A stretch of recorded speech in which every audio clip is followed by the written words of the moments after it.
In a modest Texas duplex, a single mother was about to face an unthinkable betrayal from the person she trusted most. What started as ordinary family dinners took a shocking turn when 16-year-old Miguel began secretly recording his mother's increasingly erratic behavior. Olivia Caldwell wasn't your typical nurse struggling with exhaustion. For months, she had been experiencing mysterious episodes that left her confused and disoriented, while her son desperately tried to convince skeptical family members that something was seriously wrong.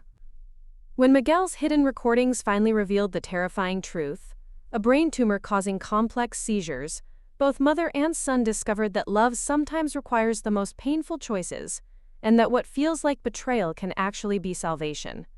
Before we jump back in, tell us where you're tuning in from, and if this story touches you, make sure you're subscribed, because tomorrow I've saved something extra special for you. The screen door slammed behind Olivia Caldwell as she kicked off her white nursing shoes, leaving them scattered on the worn welcome mat like fallen leaves. Miguel looked up from his calculus homework spread across the kitchen table, noting the way his mother's shoulders sagged beneath her scrubs.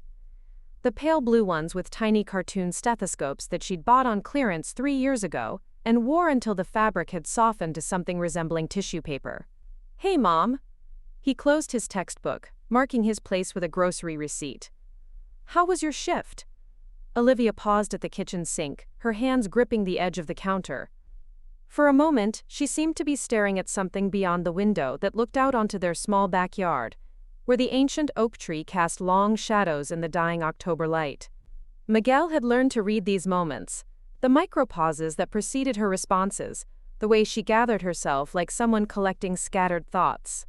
"Long," she said finally, turning on the faucet to splash cold water on her face. Droplets clung to her dark lashes, and Miguel noticed the fine lines around her eyes seemed deeper tonight. At 42, his mother carried herself with the efficient grace of someone who'd spent decades on her feet, but lately there had been something different. A hesitation in her movements, like she was navigating an unfamiliar room in the dark. "Mrs. Patterson in 204 kept pulling out her IV," Olivia continued, drying her hands on the dish towel. "Carmen and I must have reinserted it 4 times. And Dr. Hendricks was in one of his moods. You know how he gets when the OR runs behind schedule." Miguel nodded, though he'd stopped listening to the words and started watching her movements instead. This had become his habit over the past few weeks, this careful observation that felt both protective and invasive. The way she opened the refrigerator and stared inside for too long, as if the contents might have rearranged themselves since morning. The slight tremor in her hands as she reached for the milk. "I was thinking we could do chicken tonight," she said, pulling ingredients from the refrigerator with mechanical precision. "Unless you'd rather have—" Olivia stopped mid-sentence, her hands suspended in the air, still holding a package of boneless breasts. Her eyes had gone blank, staring at something Miguel couldn't see. The silence stretched between them, thick and uncomfortable, punctuated only by the hum of the refrigerator and the distant sound of their neighbor's television through the thin walls of their duplex. "Mom?" Miguel's voice came out sharper than he'd intended. She blinked, her focus snapping back to him with jarring suddenness. "What?" "Sorry, I was just—" She looked down at the chicken in her hand as if surprised to find it there. "Just thinking about the grocery list. We're almost out of bread." Miguel felt something cold settle in his stomach. This wasn't the first time. Over the past month, these moments had been creeping into their conversations with increasing frequency. Brief absences where his mother seemed to slip away from herself, leaving behind a hollow version that spoke in the right cadence, but with slightly wrong words. "Are you okay?" he asked, though he already knew her answer. "Of course I'm okay." The defensive edge in her voice was new, or maybe he was just noticing it more. "I'm tired, Miguel. There's a difference." She moved through the dinner preparation with practiced efficiency, seasoning the chicken, washing rice, chopping vegetables with the kind of knife work that came from years of preparing meals after 12-hour shifts. Miguel watched her work, noting the way she checked the rice twice, how she seasoned the chicken and then seasoned it again 5 minutes later, as if she couldn't remember the first time. They ate in companionable silence, a habit developed over the 6 years since his father had left.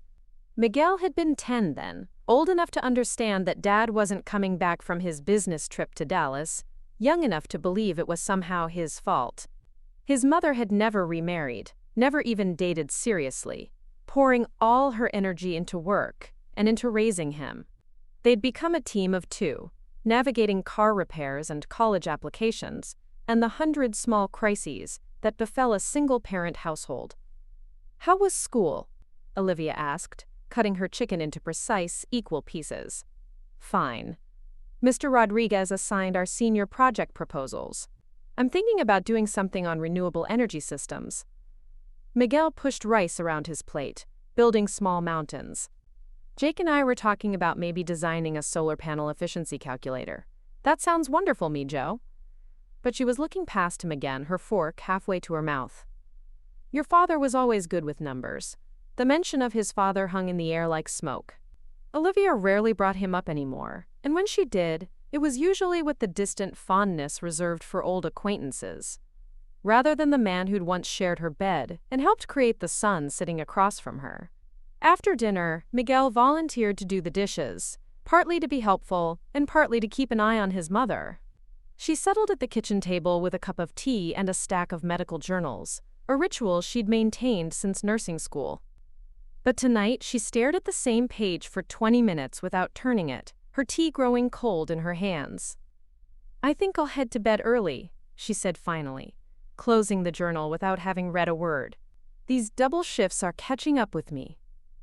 Miguel dried his hands on the dish towel, watching her movements. There was something almost mechanical about the way she rinsed her cup, put it in the dishwasher, gathered her journals, like she was following a script rather than moving through familiar motions. "Sleep well, Mom. You too, Mijo. Don't stay up too late with that homework." He listened to her footsteps on the stairs, the sound of her bedroom door closing, the creak of floorboards as she moved around her room. Then silence. Miguel finished his calculus homework at the kitchen table, working through derivatives and integration problems until his eyes burned. At 11, he finally closed his books and headed upstairs. He was nearly asleep when he heard it, the soft shuffle of bare feet on hardwood, the whisper of cabinet doors opening and closing. Miguel checked his phone. 2:17 a.m.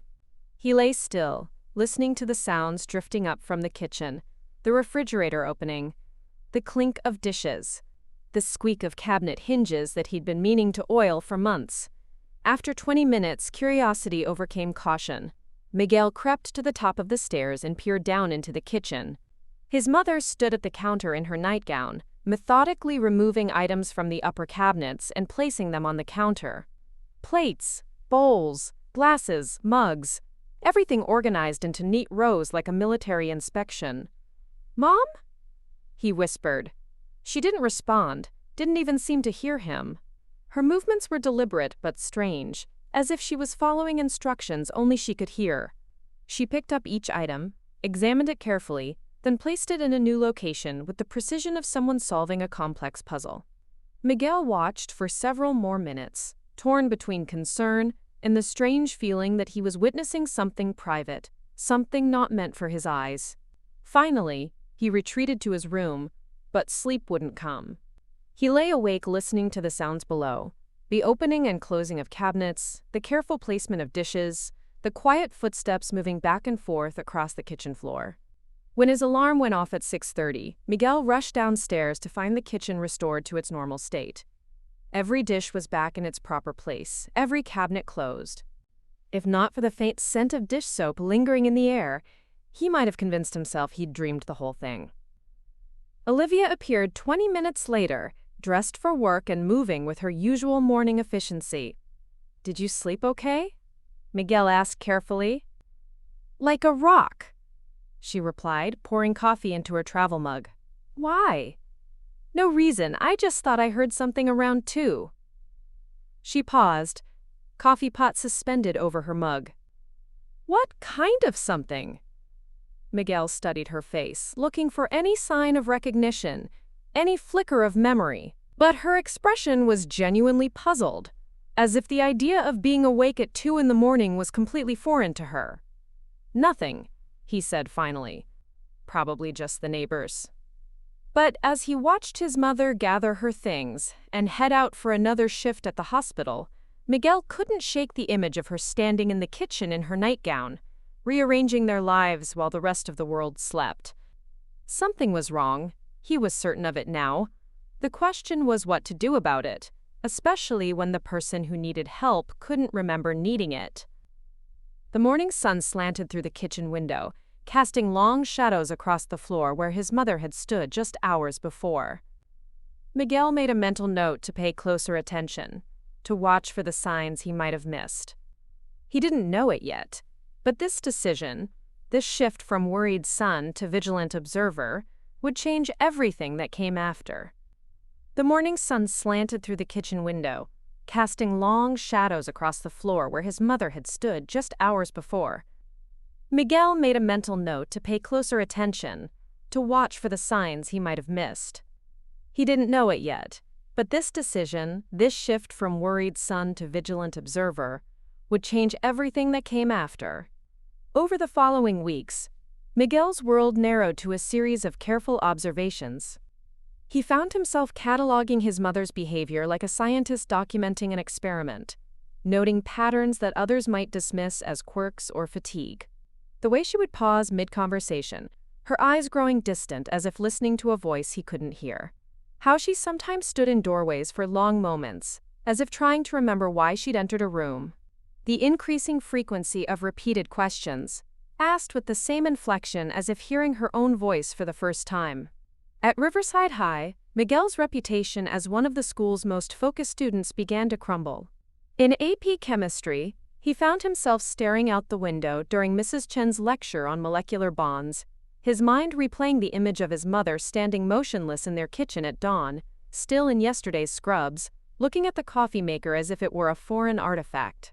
He'd watched her for 10 minutes before she seemed to remember what she was doing, mechanically going through the motions of making coffee while humming a lullaby she used to sing to him as a child. "Mr. Caldwell?" Mrs. Chen's voice cut through his reverie. "Perhaps you'd like to share your thoughts on covalent bonding with the class?" Miguel felt heat rise in his cheeks as 23 pairs of eyes turned toward him. "Sorry, I was just thinking about the homework assignment." Mrs. Chen's expression softened slightly. She'd taught at Riverside for 15 years and had developed an instinct for students in crisis. "See me after class, Miguel." The conversation that followed was brief but uncomfortable. Mrs. Chen had noticed his declining participation, his failure to turn in last week's lab report, the way he seemed to be somewhere else entirely during class discussions. Miguel offered vague explanations about increased responsibilities at home, family stress, the usual excuses teenagers deployed when their private worlds began to intrude on their academic performance. "Is everything all right at home?" Mrs. Chen asked, her voice carrying the careful neutrality of someone who'd been trained to recognize warning signs. "If you need to talk to the counseling office." "Everything's fine," Miguel said quickly. "Just some extra shifts at work." The lie came easily, practiced from weeks of deflecting similar questions from teachers who'd noticed his distraction. But everything wasn't fine, and Miguel's attempts to maintain normalcy became increasingly difficult as his mother's episodes grew more frequent and more concerning.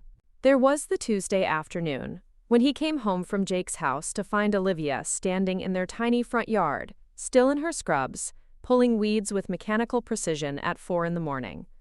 She'd worked a double shift the day before and should have been asleep, but when Miguel approached her, she looked up with that same distant expression he'd come to dread. "I couldn't sleep," she said, as if this explained the obsessive gardening. "The weeds were bothering me. Their front yard had never been well maintained.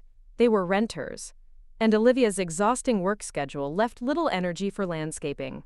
But that night she'd pulled every weed, trimmed every overgrown shrub, and organized their meager collection of potted plants into precise geometric patterns that looked like something from a home and garden magazine."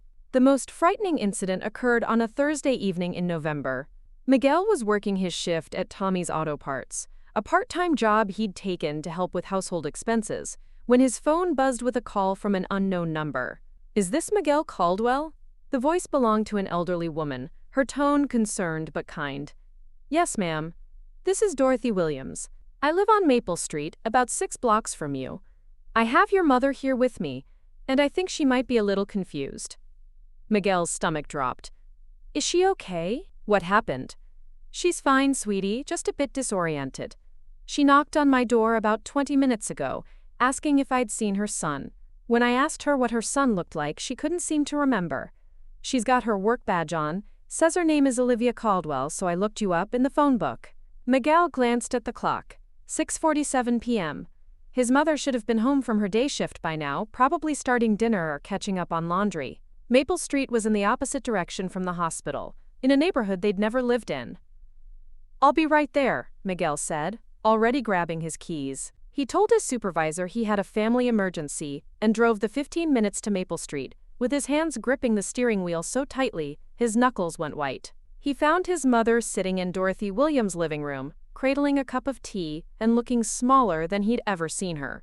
The confusion in her eyes was different this time, deeper, more profound, as if she'd lost not just her way home but her connection to the familiar world around her. "Miguel?" she said when she saw him, and the relief in her voice was heartbreaking. "I was looking for you. I couldn't remember. Where were you?" "I was at work, Mom." "Remember? I work Thursday evenings at Tommy's." She nodded, but he could see her struggling to make sense of the information, like someone trying to solve a puzzle with half the pieces missing. The drive home was silent except for the soft hum of the heater and his mother's occasional directions to turn left or right, as if she were seeing their neighborhood for the first time. That night, Miguel called in sick to school for the first time in 3 years and spent the day researching his mother's symptoms on every medical website he could find. The results were terrifying and contradictory, everything from stress and depression to early-onset dementia and brain tumors. But when he tried to approach Olivia about seeing a doctor, she became defensive and agitated. "There's nothing wrong with me," she insisted, her voice rising in a way that reminded Miguel of how she'd sounded during the worst fights with his father.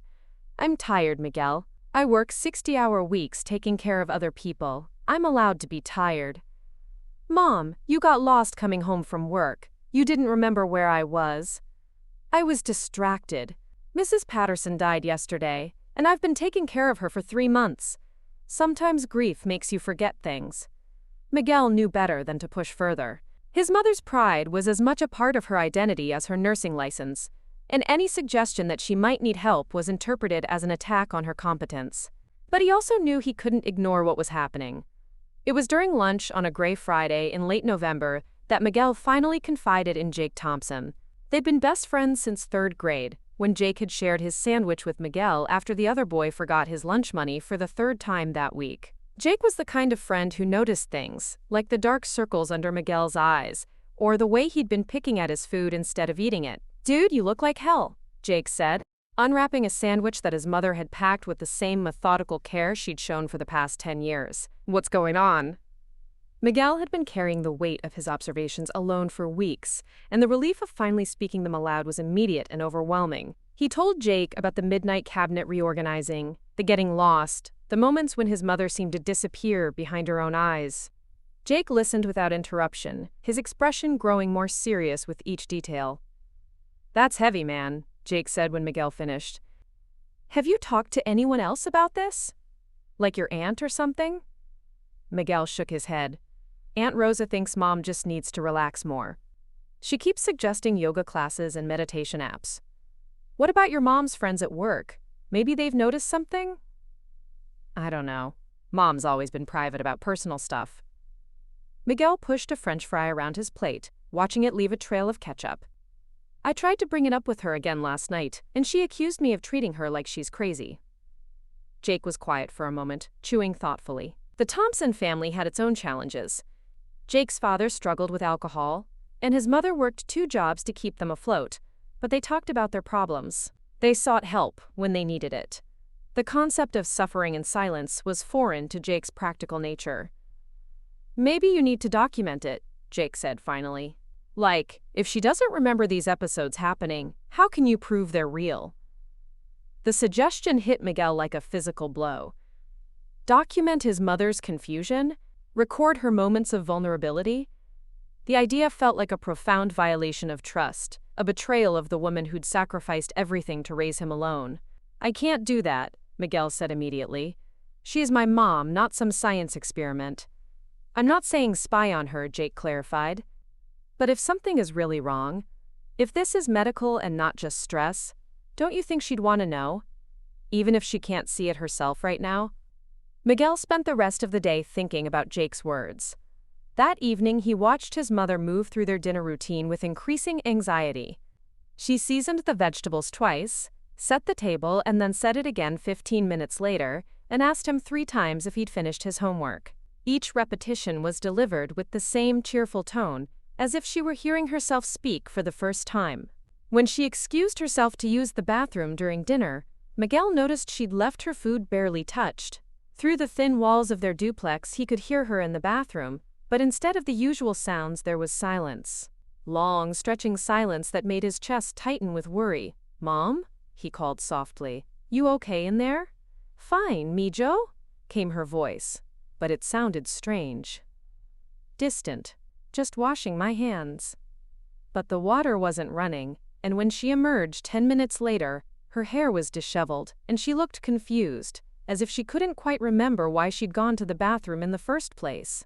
That night, as Miguel lay in bed listening to the familiar sounds of his mother's evening routine, the television murmuring downstairs, the creak of floorboards, the whisper of running water, he made a decision that would haunt him for weeks to come.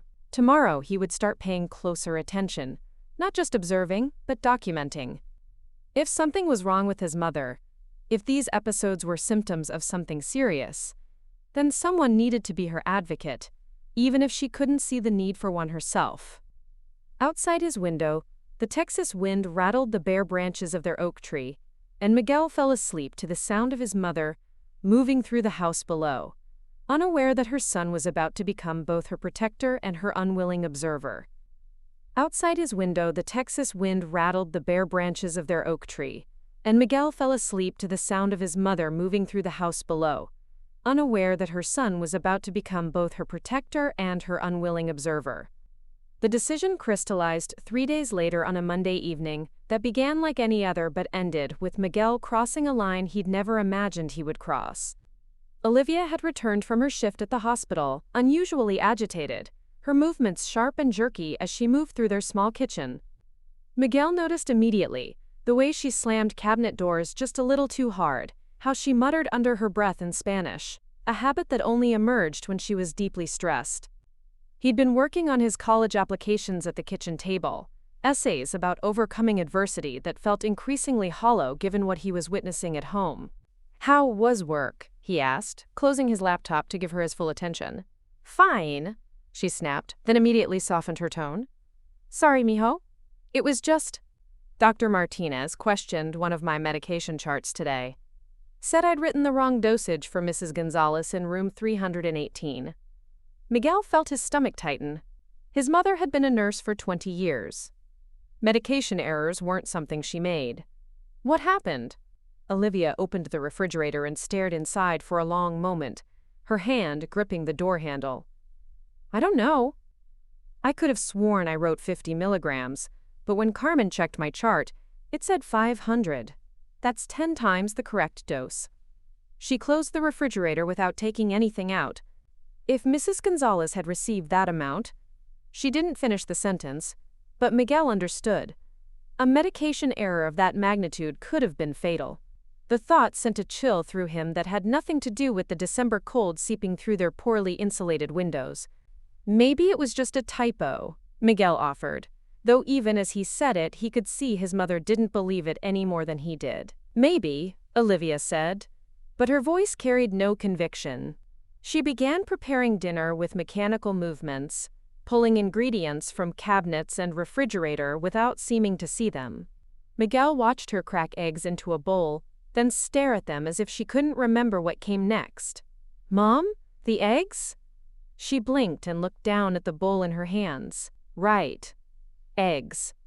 But instead of continuing with whatever recipe she'd started, she put the bowl in the refrigerator and began pulling vegetables from the crisper drawer.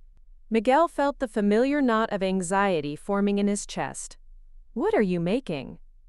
"Scrambled eggs," she said, holding a bell pepper. "Your favorite." "Mom, that's a pepper." Olivia looked at the pepper in her hand with genuine confusion, as if she'd never seen one before.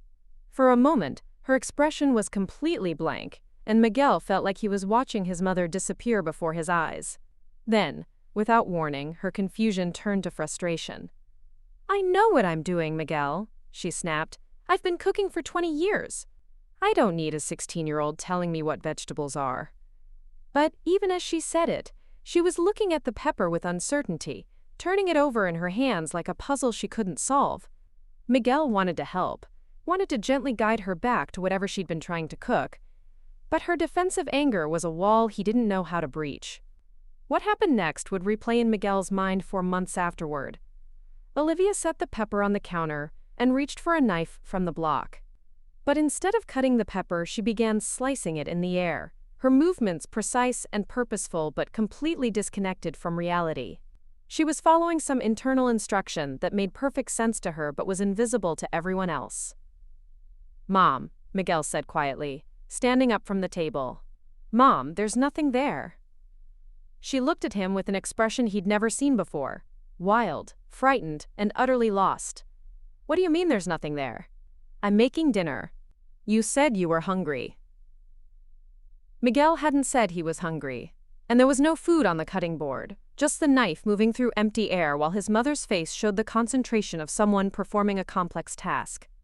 The disconnect between her actions and reality was so profound that Miguel felt like he was watching a stranger wearing his mother's face. "Mom, please put the knife down." "Why would I put the knife down? I'm cooking." But even as she said it, doubt crept into her voice.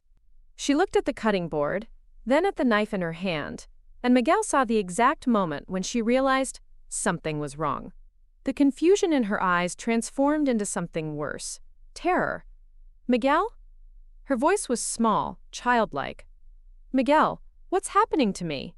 He moved toward her slowly, the way you might approach a frightened animal. "It's okay, Mom. You're okay. Just put the knife down, and we'll figure this out." She set the knife on the counter with trembling hands and sank into one of their kitchen chairs. Miguel had never seen his mother cry.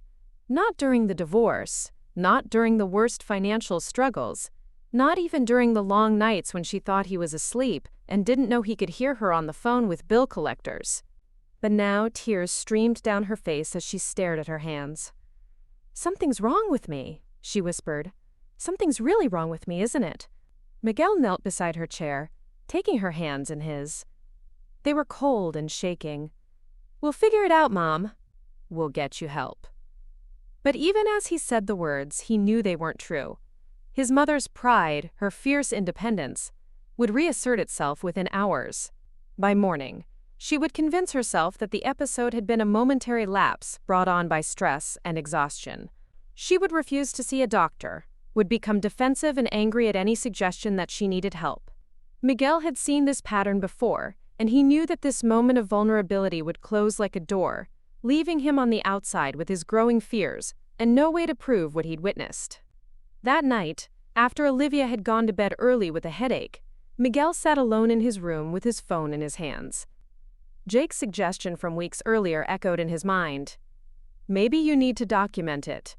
The idea still felt like a betrayal, but the image of his mother cutting invisible vegetables with a very real knife had shattered his remaining resistance. He opened his phone's camera app and stared at the record button.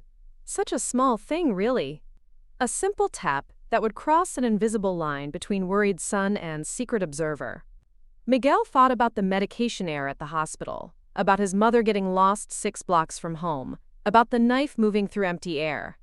He thought about what would happen if he did nothing, if these episodes continued to escalate while everyone around them remained unaware of their severity.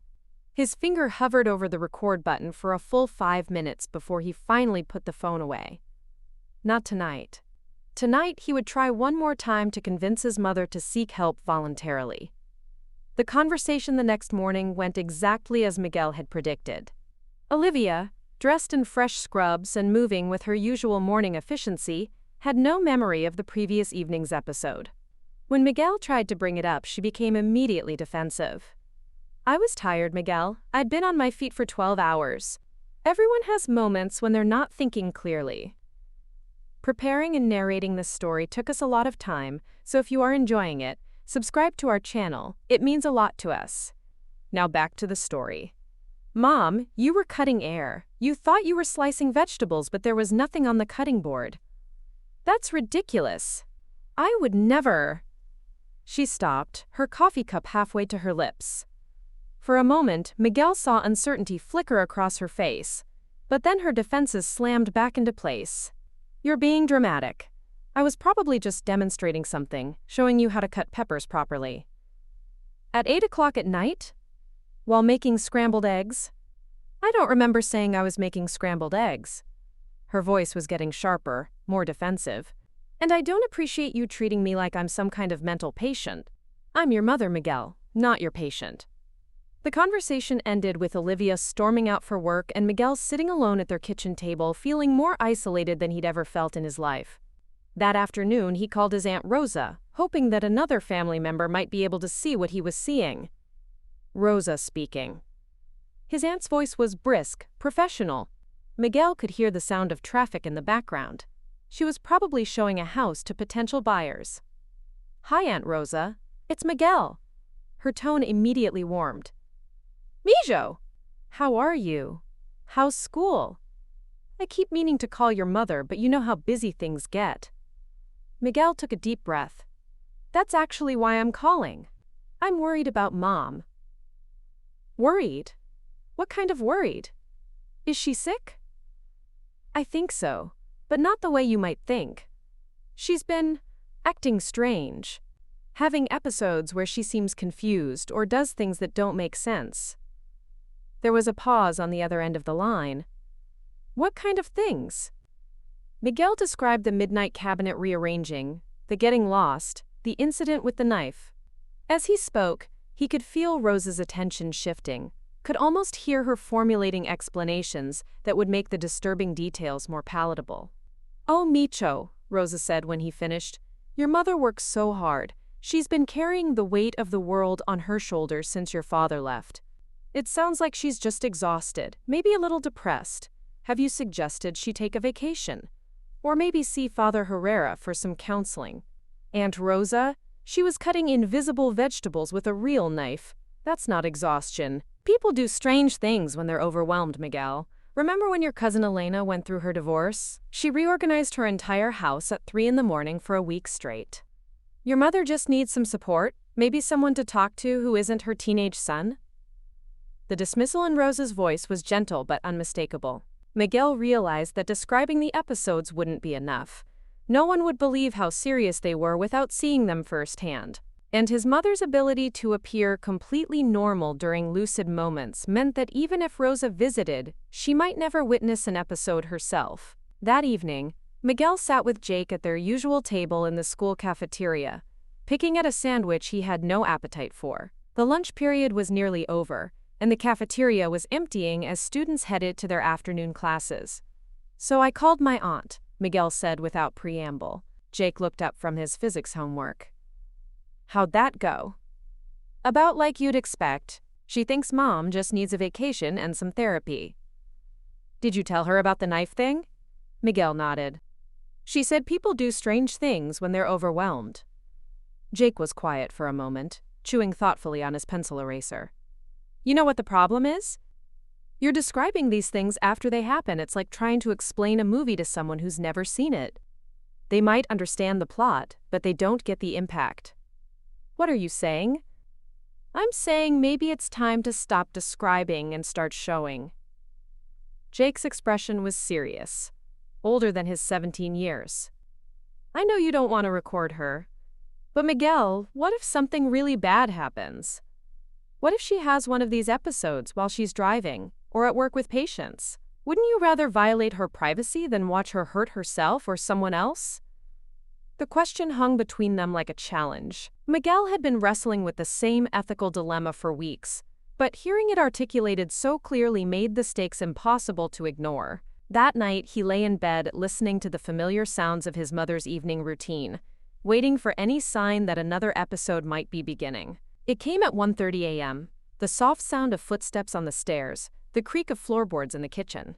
Miguel grabbed his phone and crept to the top of the stairs, his heart pounding so hard he was sure his mother would hear it. Below, Olivia stood at the kitchen sink in her nightgown, washing dishes that were already clean. Her movements methodical and purposeful, but completely unnecessary. Miguel's hand trembling, he opened his camera app and pressed record. The screen lit up with the image of his mother, captured in the blue glow of his phone's display. She was humming softly, the same lullaby from weeks before, while scrubbing a plate that had been clean when they went to bed. For 3 minutes, Miguel recorded his mother's midnight ritual, feeling like he was stealing something precious and irreplaceable. When she finally put the last dish away and headed back upstairs, he quickly ended the recording and retreated to his room, his heart racing with guilt and relief in equal measure. He had done it. He had crossed the line from worried son to secret documentarian. As he lay in the darkness, staring at the small video file on his phone, Miguel felt the weight of what he'd captured. This wasn't just evidence. It was proof that his mother needed help, whether she could see it or not. And now he had the power to show the world what he'd been trying to describe, even if using that power felt like the deepest betrayal imaginable. Outside his window, the oak tree continued its restless movement in the wind, and Miguel fell asleep clutching his phone, the recorded evidence of his mother's condition stored in a device that felt heavier than it had any right to be. Outside his window, the oak tree continued its restless movement in the wind, and Miguel fell asleep clutching his phone, the recorded evidence of his mother's condition stored in a device that felt heavier than it had any right to be. The first recording had been an accident of timing and desperation, but what followed over the next 3 weeks was a systematic documentation that Miguel approached with the methodical precision his mother had once praised in his schoolwork. He kept his phone charged and within reach at all times, developing an acute awareness of the subtle signs that preceded his mother's episodes, the way her shoulders would tense during normal conversations, how her responses would develop a slight delay, the particular quality of silence that settled over her before the confusion took hold. Miguel's phone now contained 7 videos, each one a small violation that felt simultaneously necessary and unforgivable. There was the recording of Olivia folding the same towel repeatedly for 20 minutes, her movements precise and careful as if each fold were critically important. Another showed her standing in their tiny living room at 3 a.m., having a complete conversation with someone who wasn't there, her voice animated and engaged as she discussed work schedules with an invisible colleague. The most disturbing was only 43 seconds long. Olivia in the bathroom, brushing her teeth with meticulous care while staring at her reflection, but brushing with an empty toothbrush, the bristles moving against her teeth with no toothpaste, no water, no acknowledgement that anything was missing. Each recording felt like collecting evidence for a trial where his mother was both the defendant and the jury, unaware that she was being watched and unable to remember the behavior that concerned him. Miguel found himself moving through his days with the hypervigilance of a documentary filmmaker, always ready to capture the next episode while simultaneously hoping it would never come. The weight of his secret documentation began to show in unexpected ways. His grades, already suffering from months of distraction, took a sharp downturn. Mrs. Chen approached him after class again, this time with genuine concern rather than mild irritation. "Miguel, I need you to be honest with me," she said, closing the classroom door behind the last departing student. "Your test scores have dropped 15 points in 2 weeks. You missed the deadline for the college scholarship application I recommended. This isn't like you." Miguel stood beside his desk, backpack slung over one shoulder, looking anywhere but at his teacher's worried face. "I've just been busy with work. My mom and we need the extra money. How many hours are you working?" The lie came easily now, practiced from weeks of deflection. "About 20 a week, sometimes more." Mrs. Chen studied his face with the intensity of someone who'd spent years reading teenage deception. "Miguel, I've known you for 3 years. You're one of the most naturally curious students I've ever taught, but lately you seem like you're carrying the weight of the world. If there's something going on at home—" "There's nothing going on at home," Miguel interrupted, the sharpness in his voice surprising them both. "I'm fine. Everything's fine. But everything wasn't fine, and the isolation Miguel felt was compounded by his inability to share the burden he was carrying. Jake had been his lifeline for weeks, but even his best friend's patient understanding had limits. During lunch on a gray December afternoon, Jake finally voiced what Miguel had been dreading to hear. "Dude, this is getting weird," Jake said, unwrapping his sandwich with less enthusiasm than usual. "You've been recording your mom for 3 weeks. How long are you planning to keep this up?" Miguel poked at his cafeteria pizza, which had gone cold while he'd been staring out the window. "Until I have enough evidence to convince someone to help her." "Evidence of what, exactly?" "You keep talking about episodes, but you won't show me the videos. You won't tell me what's actually on them."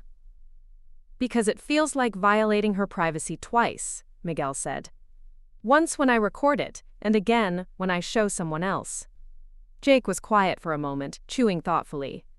"Miguel, I get that this is hard, but if you're not going to use the evidence you're collecting, then what's the point? You're turning yourself into a spy in your own house." The accusation stung because it was true. Miguel had become a secret observer in his own family, watching his mother with the detached attention of a researcher studying a subject. The spontaneous warmth of their relationship had been replaced by his constant vigilance, and he could feel the distance growing between them, even during her lucid moments. That distance became particularly apparent during what should have been ordinary family interactions. When Olivia asked about his day at school, Miguel found himself analyzing her tone for signs of confusion rather than simply answering her question. When she cooked dinner, he watched her movements for inconsistencies, rather than helping or enjoying their time together. The easy companionship they'd developed over 6 years of single-parent family life was being eroded by his secret surveillance. The recordings were taking a toll on Olivia too, though she remained unaware of their existence. Her episodes were becoming more frequent and more severe, but more concerning was how they were affecting her behavior during lucid periods. She'd become withdrawn at work, avoiding conversations with colleagues, and declining invitations to the monthly staff dinners she'd once enjoyed. Carmen Rodriguez, her supervisor and longtime friend, had started leaving subtle messages about checking in on her. Miguel knew this because he'd started listening to his mother's voicemails when she left her phone charging in the kitchen. It was another small violation that seemed justified by his larger mission, but it added to the growing list of ways he was betraying her trust. Carmen's messages were gentle but persistent. "Olivia, just calling to see how you're doing. You seemed tired during shift change yesterday. Hey girl, you missed the Christmas potluck planning meeting. Everything okay? Olivia, Dr. Martinez mentioned you seemed confused about the new medication protocols. Want to grab coffee and go over them together?"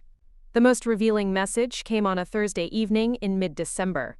Miguel was supposed to be at work, but he'd called in sick to stay home and monitor his mother, who'd seemed particularly disoriented that morning.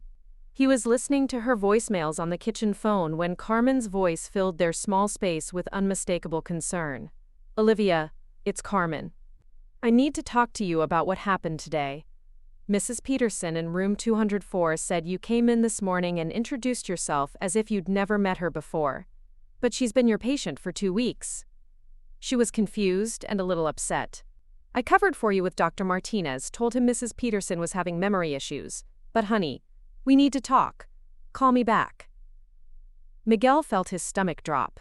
His mother was having episodes at work now, episodes that were affecting her patients and putting her job at risk.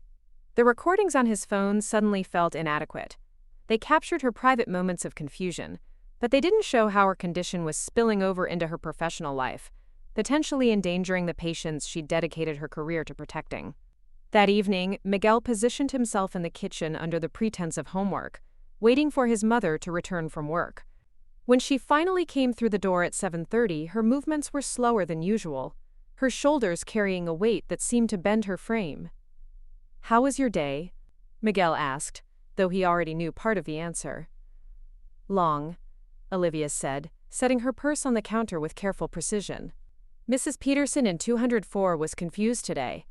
Poor thing couldn't remember meeting me even though I've been her nurse for weeks. It's so sad when patients start losing their memory." Miguel felt a chill run through him. His mother was attributing her own confusion to her patient, creating a narrative that protected her from the reality of what had happened.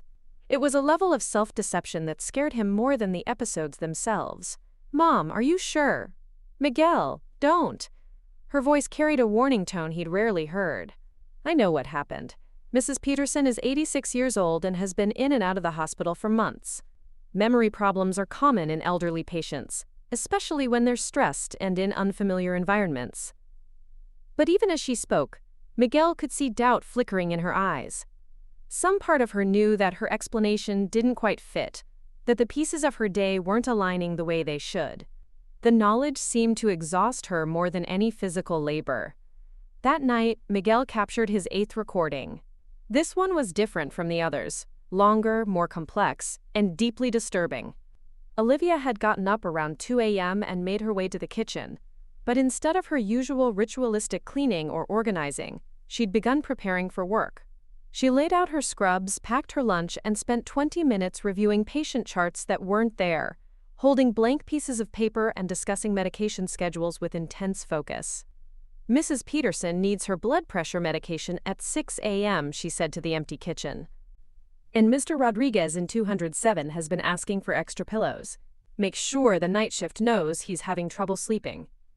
Miguel recorded for 15 minutes, watching his mother prepare for a shift that wouldn't start for 6 hours while discussing patients she was supposed to have left at the hospital. When she finally returned to bed, she moved with the satisfaction of someone who'd completed important work, unaware that she'd been organizing invisible schedules and reviewing non-existent paperwork.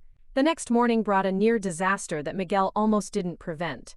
He was getting ready for school when he heard his mother moving around downstairs earlier than usual. When he went to investigate, he found her fully dressed in her scrubs, car keys in hand, preparing to leave for work at 5:30 a.m., 3 hours before her shift was scheduled to begin. "Mom, where are you going?" She looked at him with mild confusion. "Work, mijo. I'm gonna be late." Miguel glanced at the kitchen clock, its digital display clearly showing 5:33 a.m. "Mom, your shift doesn't start until 8:30. Olivia followed his gaze to the clock, and Miguel watched as she tried to process the information. Her face went through a series of micro-expressions: confusion, doubt, brief panic, and then forced calm. "Right," she said finally. I wanted to get there early to review the new patient files." But Miguel could see her struggling to make sense of the time discrepancy, could see the moment when she realized that leaving for work at 5:30 a.m. wasn't normal behavior, even for someone as dedicated as she was. The episode had been brief but revealing. Her internal clock was becoming as disrupted as her memory and perception. As Miguel watched his mother reset her routine, making coffee with trembling hands and trying to appear normal, he realized that his collection of recordings was no longer just evidence of isolated incidents. It was documentation of a progressive condition that was affecting every aspect of his mother's life: her work, her relationships, her ability to function independently. The episodes weren't random quirks brought on by stress and exhaustion. They were symptoms of something serious, something that required immediate medical attention. That afternoon, Miguel skipped his last 2 classes and sat in his car in the school parking lot, scrolling through the videos on his phone. 8 recordings, spanning 3 weeks, showing a clear progression from mild confusion to significant disorientation. The evidence was overwhelming, undeniable, and absolutely heartbreaking. He had what he needed to convince someone, anyone, that his mother required help. The question was whether he had the courage to use it, knowing that doing so would shatter his mother's privacy, potentially cost her the job she loved, and forever change the dynamic of their relationship. But as Miguel thought about the near miss that morning, about the patients who depended on his mother's care, about the woman who'd raised him alone and deserved better than to suffer in confused isolation, he knew he'd already made his choice. The recordings were no longer just evidence. They were a lifeline, the only way he could think of to save his mother from a condition she couldn't see and wouldn't acknowledge. Tomorrow, he would find the courage to use them. The recordings were no longer just evidence. They were a lifeline, the only way he could think of to save his mother from a condition she couldn't see and wouldn't acknowledge. Tomorrow, he would find the courage to use them. But tomorrow came with its own crisis, one that shattered Miguel's careful plans and forced his hand in ways he never could have anticipated. It was 2:47 a.m. when Miguel's phone buzzed with an emergency alert that made his blood run cold. He'd set up a motion-activated app weeks earlier, positioning his old tablet in the living room to monitor the common areas of their house during the night. The app had captured movement, and when Miguel checked the live feed, his heart nearly stopped. The screen showed their front door standing wide open, winter air streaming into their small duplex, and no sign of his mother anywhere in the frame. Miguel bolted from his bed, his bare feet hitting the cold hardwood floor as he raced downstairs. The front door was indeed open, swaying slightly in the December wind that carried the scent of impending rain. His mother's coat hung on its usual hook, her house slippers sat neatly by the entrance, but Olivia herself was nowhere to be found. "Mom!" he called into the darkness, his voice cracking with panic. "Mom, where are you?" The neighborhood was silent, except for the distant hum of highway traffic and the rustle of bare branches in the wind. Miguel grabbed a flashlight from the kitchen drawer and stepped outside, the concrete cold and rough beneath his feet. Their small front yard was empty, but the gate leading to the sidewalk was also open, something that sent a fresh wave of terror through him. He found her 3 houses down, standing in the middle of the street in her nightgown, arms wrapped around herself as if she were cold but unaware of why. In the beam of his flashlight, Miguel could see that her feet were bare and dirty, evidence that she'd been walking on the asphalt for some time. But it was her expression that terrified him most. She was looking around with the bewildered confusion of someone who had no idea where she was or how she'd gotten there. "Mom?" Miguel approached her slowly, the way he'd learned to do during her episodes, keeping his voice soft and non-threatening. "Mom, it's Miguel. You're okay." Olivia turned toward his voice, and in the harsh LED light, Miguel could see that she was shivering violently. Her eyes held no recognition, no understanding of who he was or why he might be there. When she spoke, her voice was small and frightened, like a lost child. "I can't find my way home," she said, and the simple statement broke something fundamental in Miguel's chest. "I was trying to get home, but I don't know where it is." "I know where home is," Miguel said, fighting to keep his voice steady. "I'll take you there. It's really close." He shrugged out of his jacket and wrapped it around her shoulders, noting how her skin felt like ice beneath the thin cotton of her nightgown. As he guided her back toward their duplex, Olivia leaned heavily against him, her steps unsteady and uncertain. "Are you my son?" she asked as they walked, and Miguel felt his world tilt sideways. "Yes, Mom, I'm Miguel. I'm your son." "Miguel," she repeated, as if testing the weight of the name. "That's a nice name. Do I know you well?" The question hit him like a physical blow. His mother, who had raised him alone for 6 years, who knew his every habit and fear and dream, was asking if she knew him well. Miguel guided her through their front door and into the warmth of their living room, his mind reeling with the implications of what had just happened. "Let's get you warm," he said, settling her on the couch and wrapping a blanket around her shoulders. "Can I make you some tea?" Olivia nodded, but her eyes were still distant, still searching. "This is a nice house," she said, looking around their modest living room as if seeing it for the first time. "Do you live here too?" Miguel excused himself to make tea, but mostly to give himself a moment to process what was happening. His mother wasn't just confused, she was completely disoriented, with no memory of who he was or where she lived. This wasn't like the other episodes, which had been strange but contained. This was something else entirely. Something that made the midnight cabinet reorganizing and the invisible cooking seem trivial by comparison. When he returned with the tea, Olivia had curled up on the couch, the blanket pulled up to her chin. She accepted the warm mug gratefully, but continued to study his face with the curious attention of someone trying to place a half-remembered acquaintance. "You're very kind," she said, "taking care of me like this. Are you a nurse too?" "No, Mom, I'm a student. I'm your son, Miguel. Remember?" She considered this information with the serious attention of someone solving a difficult puzzle. "Miguel," she said again, "that does sound familiar. But I can't quite—" "Where is your father?" "He left when I was 10, Miguel said quietly. "It's just been you and me since then." Olivia nodded as if this made perfect sense, though Miguel could see her struggling to access memories that seemed to be locked away. They sat together in the living room until nearly 5 a.m., Miguel monitoring her condition while she gradually became more alert and oriented.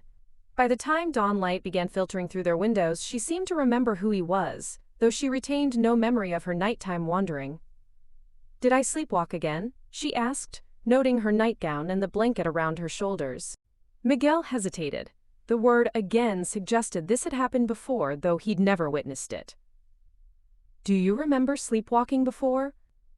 Olivia frowned, pressing her fingers to her temples as if trying to massage loose a stubborn memory. "I've been having strange dreams lately. Dreams where I'm lost and can't find my way home. Sometimes I wake up feeling like I've been walking for hours."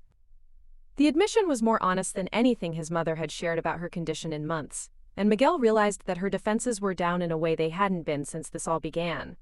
This was his moment, perhaps his only moment, to reach her before the walls went back up. "Mom, I think we need to talk to someone about what's been happening to you." Her expression immediately became guarded. "What do you mean?" "The confusion, the episodes, the sleepwalking. This isn't normal exhaustion or stress. Something is wrong, and I think it might be medical." "Miguel, I appreciate your concern, but—" "No, Mom, please listen to me." Miguel leaned forward, his voice urgent. "You almost got hit by a car tonight. You were standing in the middle of the street in your nightgown, and you didn't know who I was. You asked me if I was your son." Olivia's face went pale. I wouldn't forget you, Miguel. You're the most important thing in my life." "I know that, but something is making you forget. Something beyond your control. And if we don't figure out what it is, it's going to get worse." Miguel could see her struggling with the information, part of her wanting to dismiss it as exaggeration, while another part recognized the truth in what he was saying. He made a decision that felt like stepping off a cliff. "I have videos," he said quietly. The words hung in the air between them like a confession. Olivia's expression shifted from confusion to something approaching betrayal. "What kind of videos?" "Videos of your episodes. The times when you seem confused or do things that don't make sense." Miguel felt like he was dismantling their relationship word by word. "I started recording because no one would believe me when I tried to describe what was happening." "You've been filming me?" Her voice was barely above a whisper, but it carried the weight of profound hurt. "While I was vulnerable?" "Only because I was scared," Miguel said quickly. "Only because I didn't know how else to get you help." Olivia stood up abruptly, the blanket falling to the floor. "Show me." Miguel hesitated. Once he showed her the recordings, there would be no going back. Their relationship would forever be changed by this breach of trust, this evidence of her most private moments of confusion. "Mom, maybe we should—" "Show me, Miguel. If you've been recording me without my knowledge, I have a right to see what you've captured." With trembling hands, Miguel pulled out his phone and opened the video folder he'd created. 8 recordings, ranging from 43 seconds to 15 minutes, documenting the progression of his mother's condition. He started with the least intrusive, the midnight dishwashing, and watched his mother's face as she saw herself performing tasks with mechanical precision while clearly not fully aware. As they progressed through the recordings, Miguel watched his mother's expression change from anger to confusion to something approaching horror. The video of her brushing her teeth with an empty toothbrush was particularly difficult. Olivia covered her mouth with her hand as she watched herself perform the meaningless ritual. I don't remember doing that," she whispered. "That's the point, Mom. You don't remember any of these episodes, but they're happening, and they're getting worse." The final recording, the one of her preparing for work at 2 a.m., seemed to break something in her.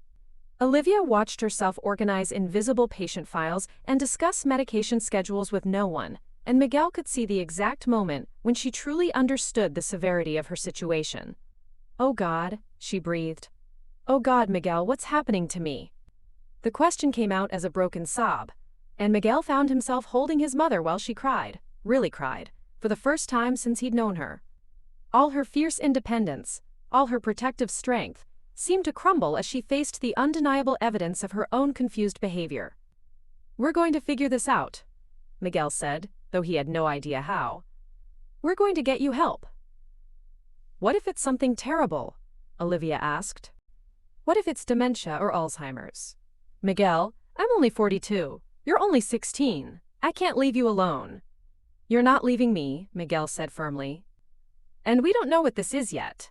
But now that we have evidence, now that you can see what's happening, we can get answers."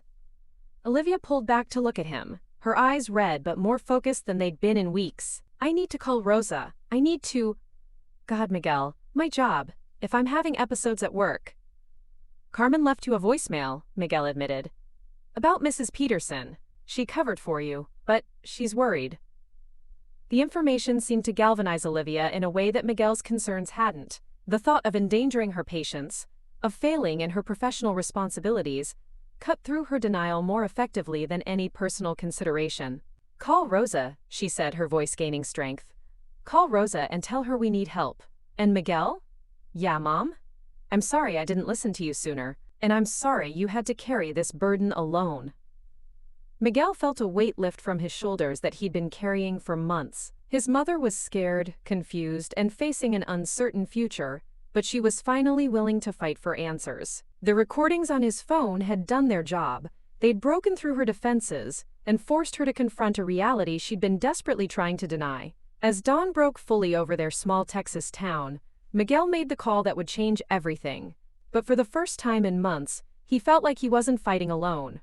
As dawn broke fully over their small Texas town, Miguel made the call that would change everything. But for the first time in months, he felt like he wasn't fighting alone. Rosa answered on the second ring, her voice thick with sleep but immediately alert when she heard Miguel's tone. "Miguel, what's wrong? Is it your mother?" "Aunt Rosa, we need help. Mom had an episode last night, a really bad one. She left the house in her nightgown and got lost 3 blocks away. She didn't recognize me." The silence on the other end of the line stretched long enough for Miguel to wonder if the call had dropped. When Rosa finally spoke, her voice carried a gravity he'd never heard before. "I'll be there in 30 minutes. Miguel spent those 30 minutes helping his mother shower and dress, noting how she moved with the careful deliberation of someone whose confidence in their own body had been shaken. She kept asking him questions: what day it was, whether she had to work, if he was sure about what had happened during the night, as if testing her own memory against his accounts. "I still can't remember leaving the house," she said, sitting at their kitchen table with a cup of coffee that had gone cold while she stared at it. "That's what scares me most. Not just that I was confused, but that I have no memory of being confused." When Rosa arrived, she took one look at her sister's pale, drawn face and Miguel's exhausted expression, and immediately took charge in a way that reminded Miguel why Olivia sometimes found their relationship challenging. Rosa had always been the practical one, the sister who solved problems with action rather than emotion. "Okay," Rosa said, settling her purse on the counter and pulling out a yellow legal pad. "Tell me everything. Start from the beginning and don't leave anything out." Miguel exchanged a glance with his mother, seeing his own uncertainty reflected in her eyes. Where was the beginning? The first episode he'd witnessed months ago? The night he started recording? The moment he realized his mother needed help she wouldn't accept? Olivia took a shaky breath. "I've been having episodes. Times when I get confused or do things that don't make sense. Miguel tried to tell me, but I thought it was just stress from work."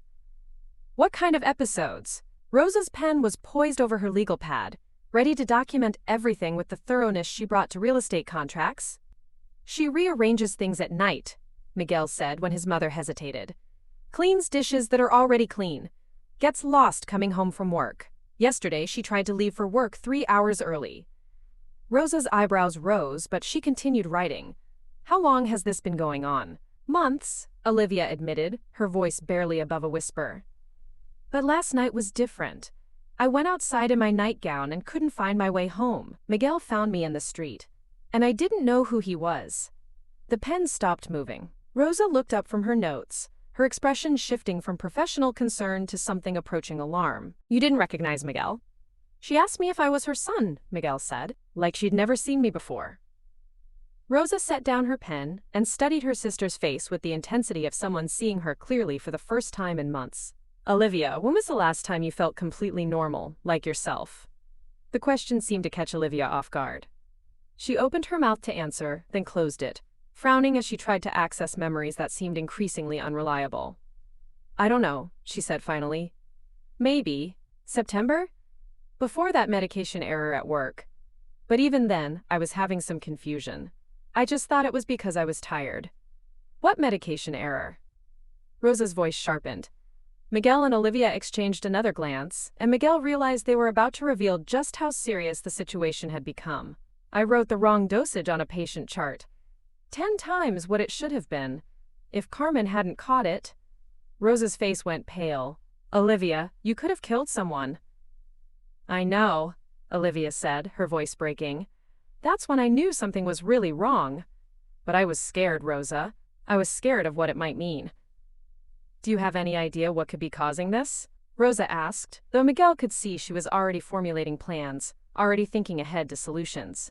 Miguel has videos, Olivia said quietly, and Miguel saw Rosa's expression shift to confusion. Videos? Miguel felt his cheeks burn with shame as he explained his secret documentation, watching his aunt's face cycle through surprise, understanding, and what might have been approval. When he finished, Rosa held out her hand. Show me. Miguel hesitated, but Olivia nodded encouragingly. She needs to see me, Joe. If we're going to get help, people need to understand how serious this is. Rosa watched the recordings in silence, her expression growing more grave with each video. The footage of Olivia washing already clean dishes made her frown. The video of the invisible toothbrushing made her gasp softly. But it was the final recording, Olivia preparing for a phantom work shift at 2 a.m., that made Rosa set the phone down with shaking hands. This isn't stress, she said firmly. This is medical. We need to get you to a doctor immediately. I've been trying to tell her that for months, Miguel said, relief flooding through him at finally having an adult ally. Why didn't you call me sooner? Rosa asked, her tone carrying mild reproach. I know I was dismissive when you first called, but if I'd seen these videos. Because I was embarrassed, Olivia said before Miguel could answer. Because I was scared and proud and convinced I could handle it myself. Because admitting I needed help felt like admitting I was failing as a mother. Rosa's expression softened. Olivia, you're not failing, you're sick. There's a difference. The word sick hung in the air between them, and Miguel realized it was the first time anyone had stated so clearly what he'd been afraid to articulate. His mother wasn't having a breakdown or experiencing stress-related confusion. She was sick with something that was affecting her brain, her memory, her ability to function safely. I'll call Dr. Patterson, Rosa said, referring to their family physician. He's been our doctor for 20 years. He'll know what to do. But getting an appointment with Dr. Patterson proved more challenging than Rosa had anticipated. His office was booked solid for 2 weeks, and even when Rosa explained the urgency of the situation, the best they could offer was to put Olivia on a cancellation list. 2 weeks?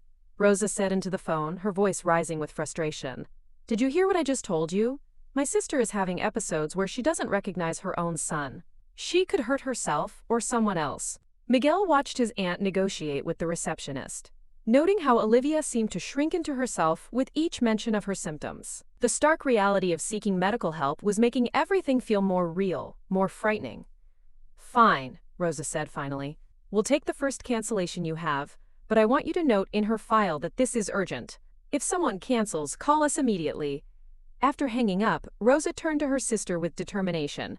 We're not waiting 2 weeks. I'm taking you to the emergency room. Rosa, I can't afford an ER visit, Olivia protested. My insurance. I don't care about your insurance. I care about you getting help before something worse happens. But Olivia's resistance to the emergency room ran deeper than financial concerns.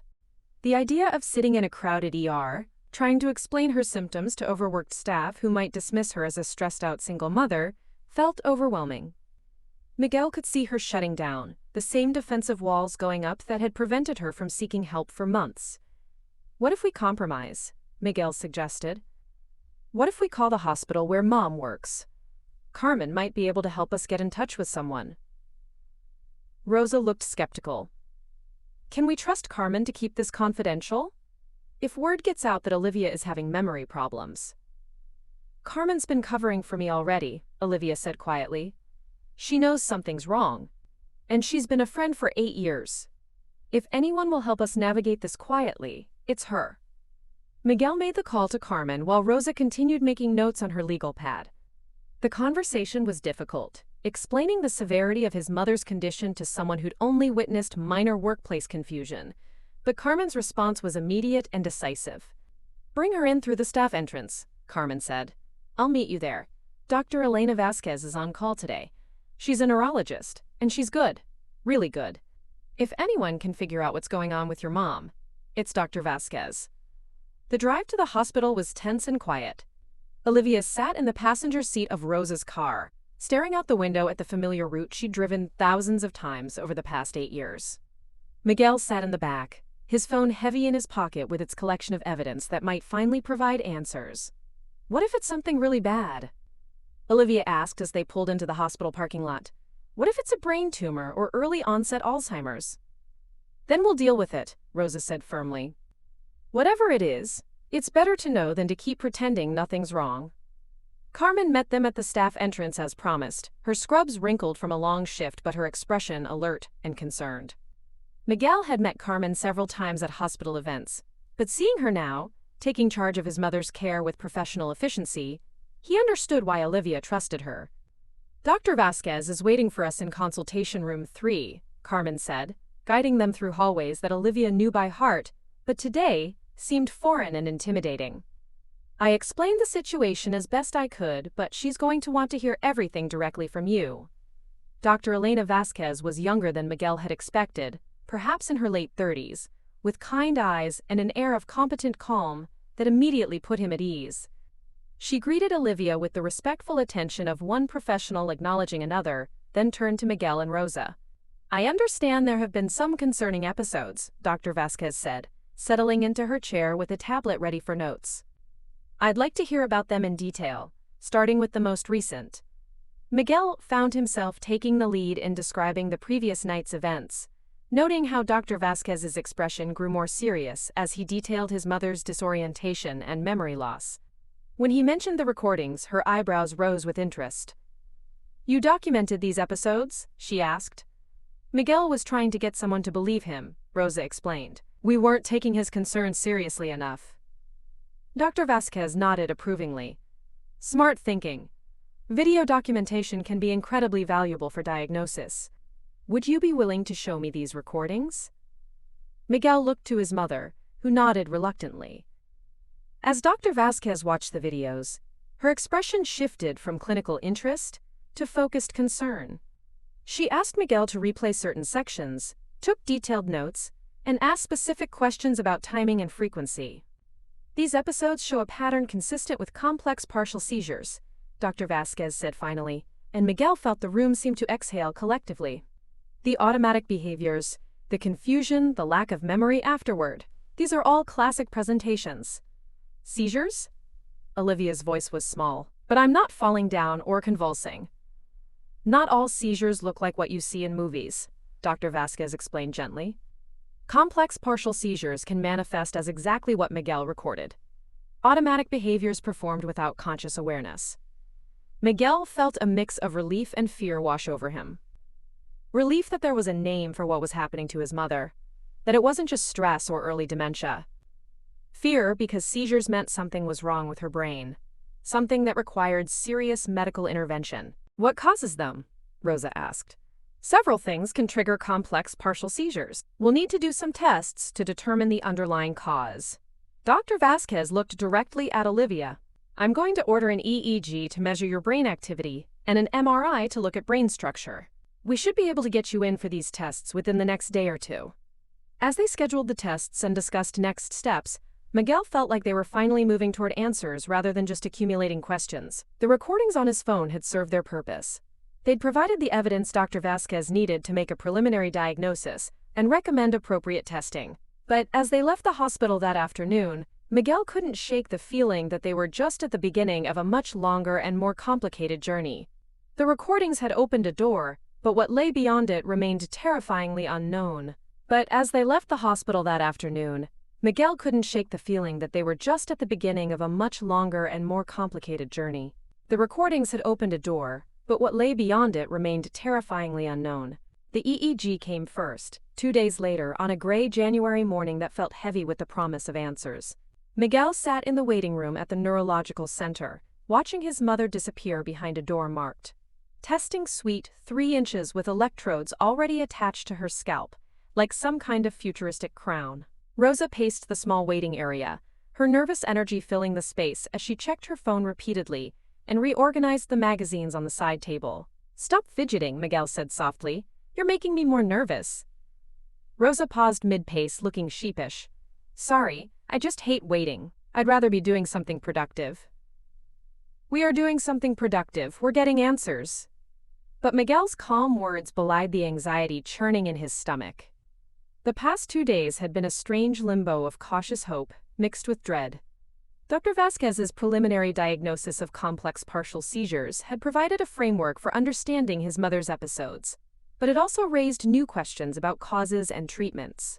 More frightening was the possibility that the seizures were symptoms of something else, something potentially life-threatening.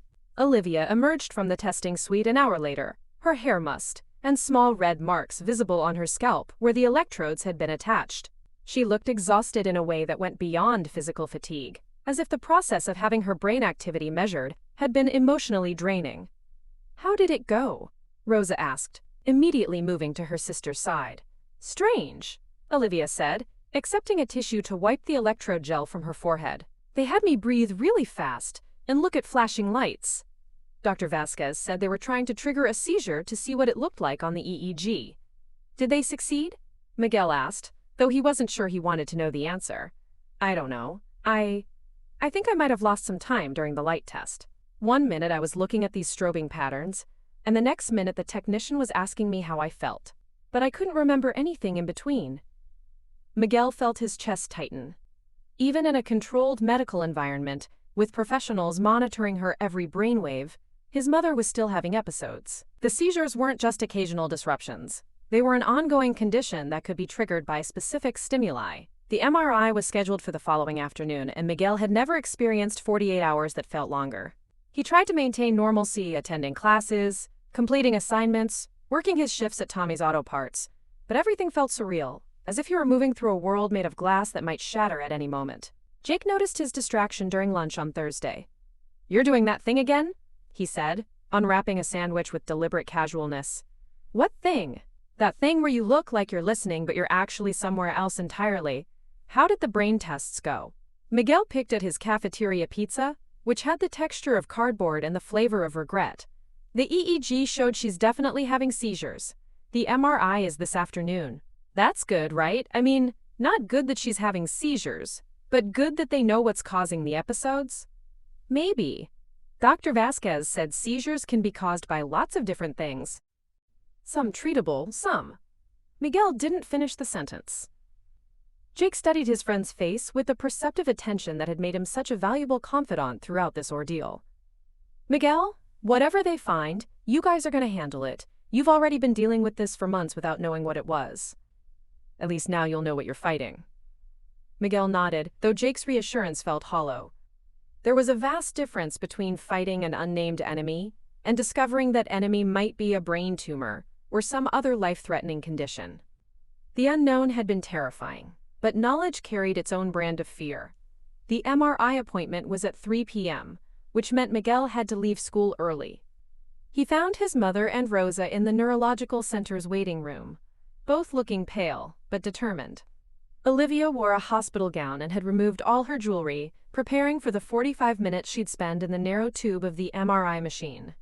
"I hate enclosed spaces," she admitted to Miguel as they waited for her name to be called.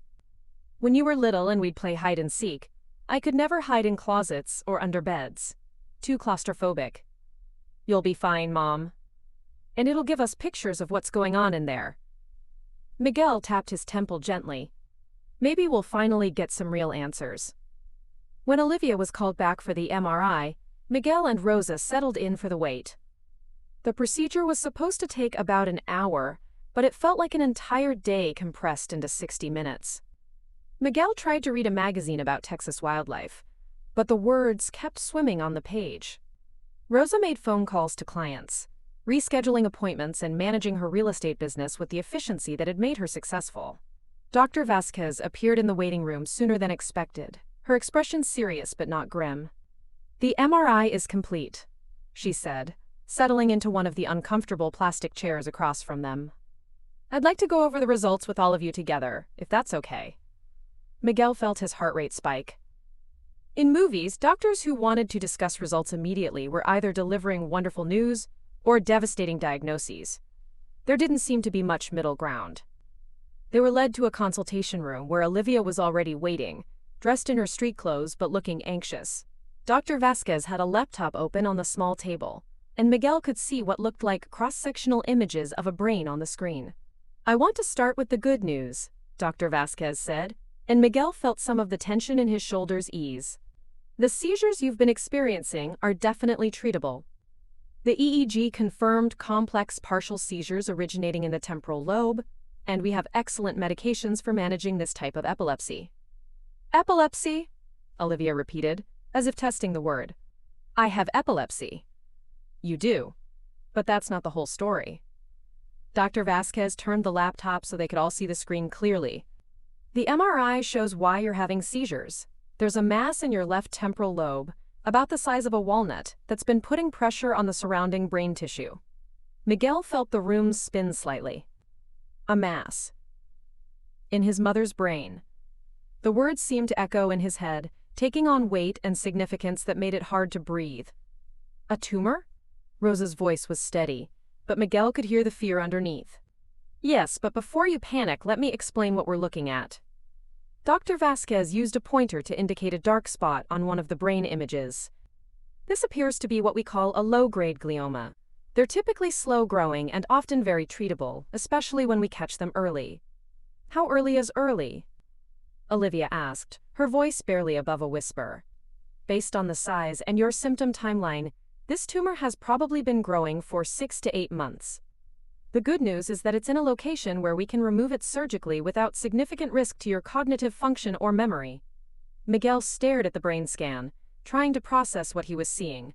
That small, dark mass had been responsible for months of terror and confusion. It had made his mother forget his name, had driven him to secret recordings and desperate phone calls. It had seemed like an insurmountable mystery, but it was actually something concrete, something with defined borders that could be cut out and removed. "Surgery," Olivia said, and Miguel could hear her trying to wrap her mind around the concept. "Brain surgery." "It sounds scarier than it is," Dr. Vasquez said gently. "This is a relatively routine procedure for us. We do several of these operations each month. The tumor appears to be well-defined, which means it should come out cleanly without damaging healthy brain tissue." "What if we don't do the surgery?" Rosa asked. "What happens if we just treat the seizures with medication?" Dr. Vasquez's expression grew more serious. "The seizures would likely become more frequent and more severe. And there's always the possibility that a low-grade tumor could transform into something more aggressive.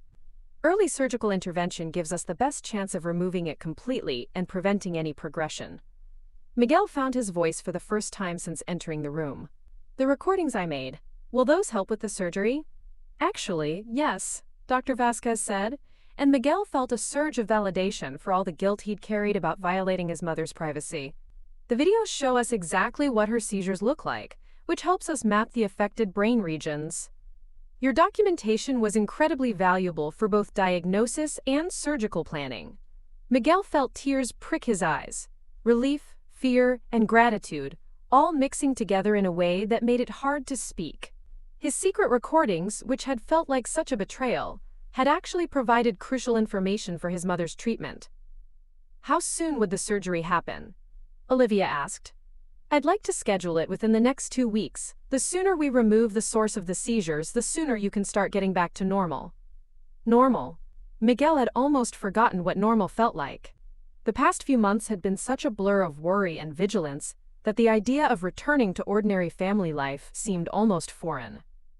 "What about recovery?" Rosa asked with her characteristic focus on practical details. "How long before Olivia can go back to work?" "Typically 6 to 8 weeks for full recovery, though some patients feel ready to return to light duties after a month. But we'll need to monitor her closely for the first few weeks to make sure there are no complications." As Dr. Vasquez explained the details of the surgical procedure, Miguel found himself studying his mother's face. She looked scared but determined, processing the information with the clinical detachment that came from years of working in a hospital. She was asking good questions about risks and recovery times, taking notes on a small pad that Rosa had given her. "I have one more question," Olivia said as the consultation was winding down. "Will the surgery affect my ability to do my job? I'm a nurse and I need to be sharp, need to be able to make quick decisions about patient care." Dr. Vasquez smiled. "Most patients find that their cognitive function actually improves after surgery because we're removing the source of the seizures. The confusion and memory problems you've been experiencing should resolve completely once the tumor is gone." Miguel felt something that might have been hope unfurling in his chest. His mother could get better. The episodes could stop. The constant worry that had defined his life for months could finally end. As they left the hospital that afternoon, armed with surgery scheduling information and preoperative instructions, Miguel realized that the recordings on his phone had served their ultimate purpose. They had led to a diagnosis, guided the treatment plan, and potentially saved his mother's life. "Miguel," Olivia said as they walked to Rosa's car, "I need to tell you something." He stopped walking, suddenly afraid of what she might say. "Those videos you made," she continued, her voice thick with emotion. "I know how hard that must have been for you, and I know I was angry when I first saw them. But Dr. Vasquez is right. They helped save my life. You saved my life." Miguel felt the weight of months of guilt and worry finally begin to lift from his shoulders. His mother wasn't just accepting his actions, she was grateful for them. The betrayal he'd felt so acutely had actually been the most loving thing he could have done. "I was so scared, Mom," he admitted. "I didn't know what else to do." "You did exactly what you needed to do," Olivia said, pulling him into a hug right there in the hospital parking lot. "My brave, smart son. I'm so proud of you." As they drove home through the Texas afternoon, Miguel felt like they were finally moving toward a future instead of just surviving each day.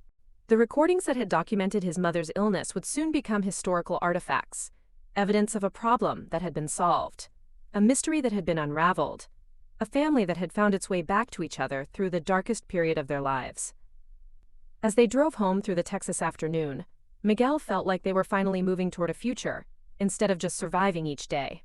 The recordings that had documented his mother's illness would soon become historical artifacts, evidence of a problem that had been solved, a mystery that had been unraveled, a family that had found its way back to each other through the darkest period of their lives. The surgery was scheduled for February 14th, Valentine's Day, which struck Miguel as either deeply ironic or strangely appropriate. A day traditionally dedicated to love would become the day his mother received the ultimate gift of health.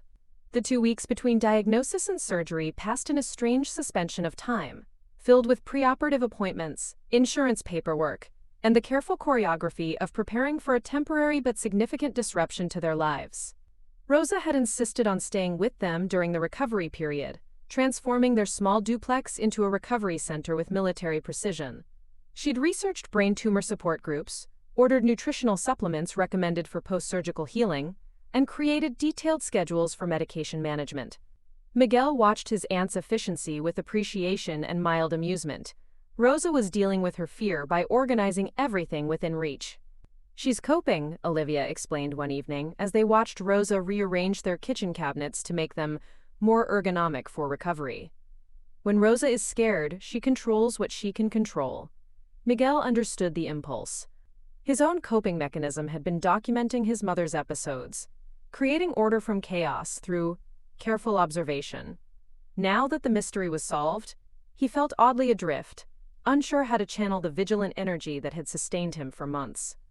The evening before surgery, Miguel found himself alone with his mother in their living room, while Rosa made yet another supply run to the pharmacy.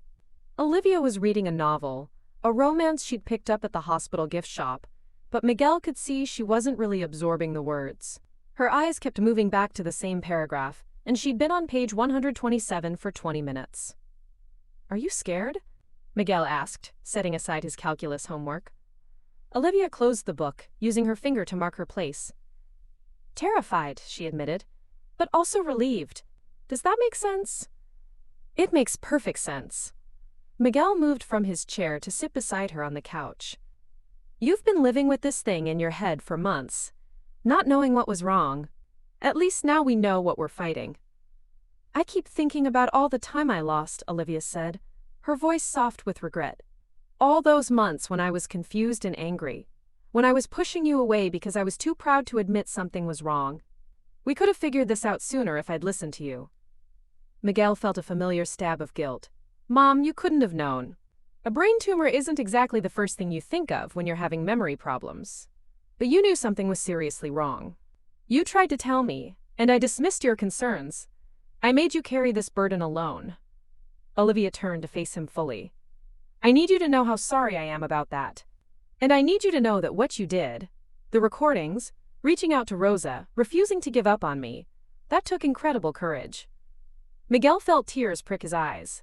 For months he'd been wrestling with guilt about violating his mother's privacy, about the secret surveillance that had felt like such a betrayal of trust. But now, in the clarity that came after diagnoses, he could see his actions differently. I was so afraid you'd hate me when you found out about the videos, he confessed. I was angry at first, Olivia acknowledged. But Miguel, you were 16 years old, watching your mother lose pieces of herself, and no one would listen to you. You did the only thing you could think of to get me help. That's not betrayal, that's love. The surgery itself was scheduled for 7 a.m., which meant they had to be at the hospital by 5:30. Miguel had barely slept, and from the dark circles under Rosa's eyes, neither had she. They sat in the preoperative waiting area, as Olivia filled out final paperwork and met with the anesthesia team. Dr. Vasquez appeared at 6:45, dressed in surgical scrubs and radiating calm competence.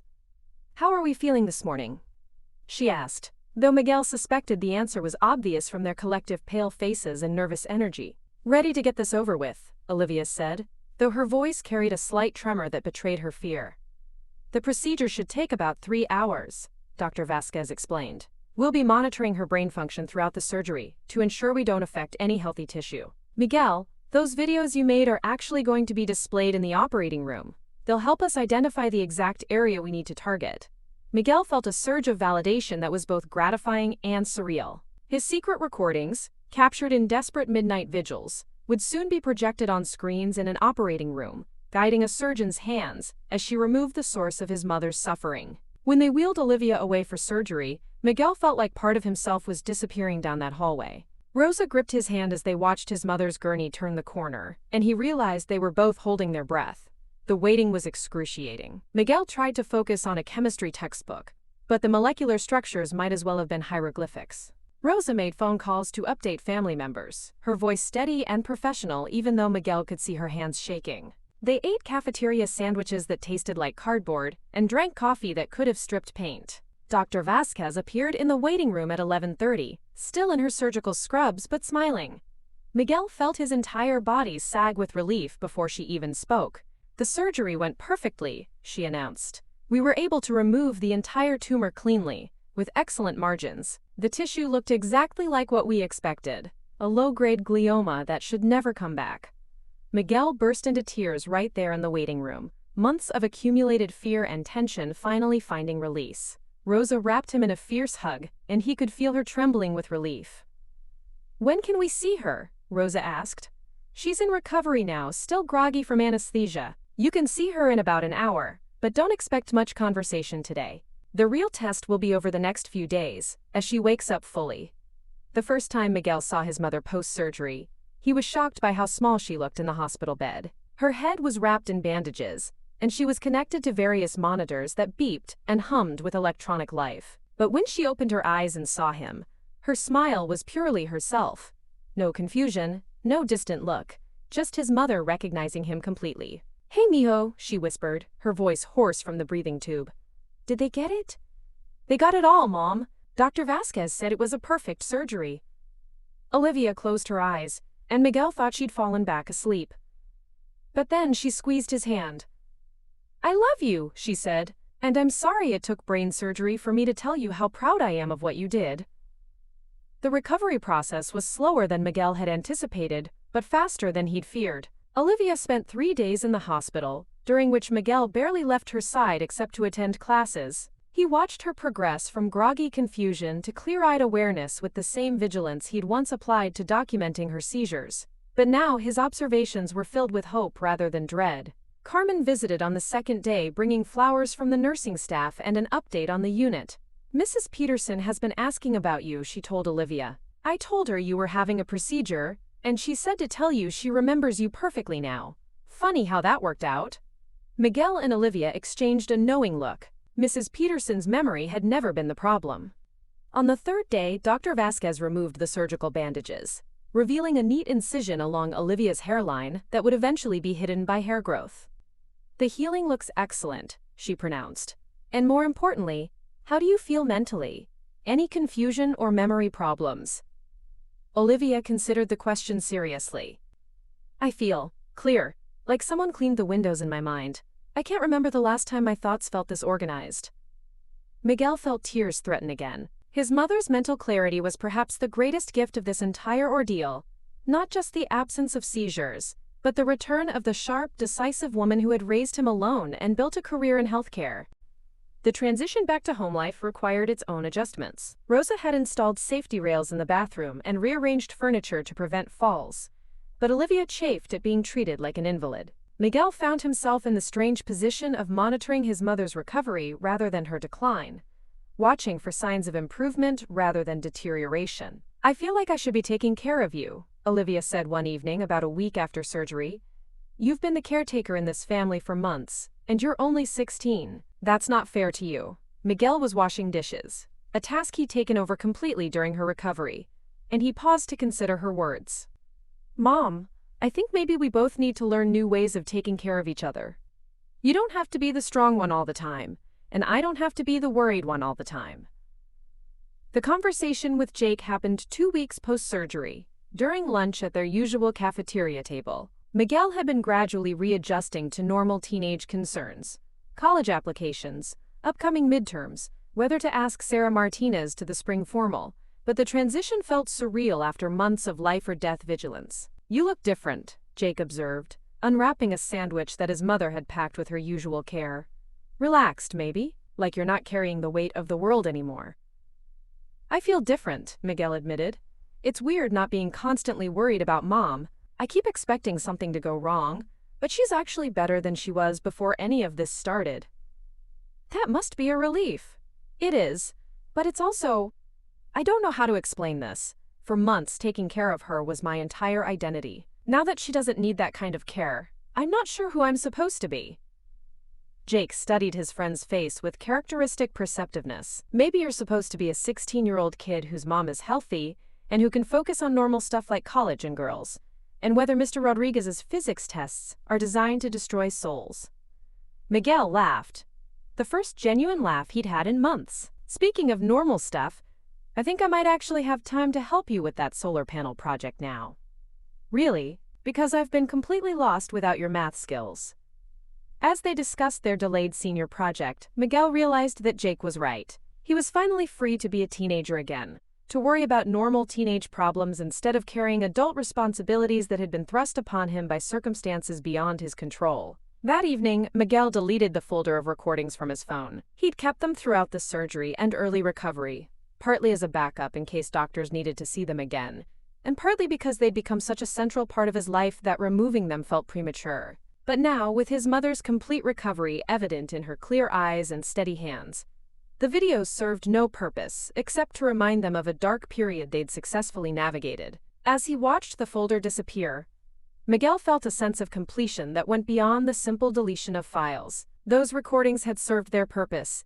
They'd documented a problem, provided evidence for a solution, and ultimately saved his mother's life. Now it was time to let them go and focus on building new memories in a future where seizures and confusion were no longer part of their story. The small Texas town continued its quiet existence around them, but inside their modest duplex, the Caldwell family was learning to be whole again in ways they'd never quite been before: more honest, more grateful, and more aware of how quickly everything could change and how precious normal moments truly were. The small Texas town continued its quiet existence around them, but inside their modest duplex, the Caldwell family was learning to be whole again in ways they'd never quite been before: more honest, more grateful, and more aware of how quickly everything could change and how precious normal moments truly were. Spring arrived early that year, bringing with it a sense of renewal that felt almost too perfect to be coincidental. By mid-March, Olivia had returned to work part-time, and the clarity of her thinking was evident to everyone around her. Carmen had mentioned that she seemed sharper than she'd been in over a year, making connections between patient symptoms and treatments that impressed even the senior physicians. "It's like watching someone wake up," Carmen told Miguel during one of her visits to check on Olivia's progress. "She's not just back to normal, she's better than normal.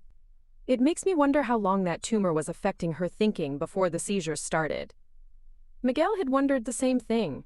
Looking back with the clarity that came after crisis, he could see subtle changes in his mother that predated the obvious episodes by months, maybe even a year. The slight hesitations in her speech, the way she'd sometimes lose track of conversations, the increased fatigue that they'd all attributed to her demanding work schedule. The tumor had been stealing pieces of his mother so gradually that none of them had noticed, until the theft became impossible to ignore. Miguel's own recovery from the months of vigilance and worry was more gradual than his mother's physical healing. His grades had rebounded quickly once he could focus on schoolwork again, but the emotional adjustment took longer. He found himself occasionally checking on his mother in ways that weren't necessary, glancing into her room at night to make sure she was sleeping peacefully, listening more carefully than needed to her phone conversations for signs of confusion that would never come again. "You're doing it again," Olivia said one evening in late March, catching him lingering in the doorway as she folded laundry.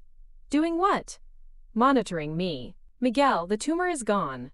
I'm not going to suddenly start having seizures again." Miguel felt his cheeks warm with embarrassment. "I know that. It's hard to turn off the watching." Olivia set down the shirt she'd been folding and studied her son's face with the clear-eyed attention that had returned with her health. "Come here," she said, patting the bed beside her. Miguel sat down among the clean clothes, breathing in the familiar scent of their laundry detergent. His mother took his hands in hers, steady hands that no longer trembled with neurological confusion. "For 6 months you were my protector when I couldn't protect myself," Olivia said. "You watched over me when I didn't even know I needed watching. That's not something you can just turn off overnight." "I keep expecting something to go wrong," Miguel admitted. "Like this is all too good to be true, and any minute you'll start having episodes again." "That's not going to happen." Dr. Vasquez removed all of the tumor, and the pathology report confirmed it was exactly what she thought. Slow growing, contained, completely gone. "But even if something did go wrong again, what would you do differently now?" Miguel considered the question. "I guess I'd tell you immediately. I wouldn't wait and hope you'd figure it out on your own." "And what would I do?" "You'd listen to me. You'd get help right away." Olivia squeezed his hands. "Exactly. We learned how to communicate about hard things. We learned how to ask for help and how to accept it. Those are lessons that will serve us well no matter what life throws at us."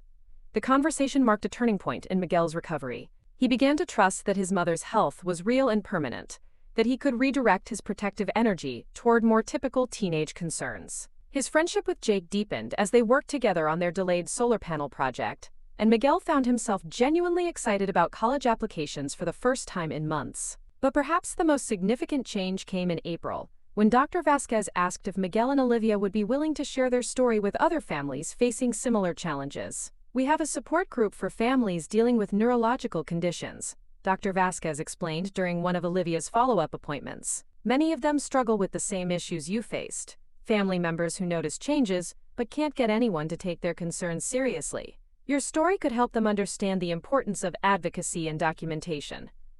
Miguel felt his stomach flutter with nervousness. The idea of talking about the recordings, about the months of secret surveillance and desperate attempts to get help, felt overwhelming. But when he looked at his mother, he saw determination in her expression.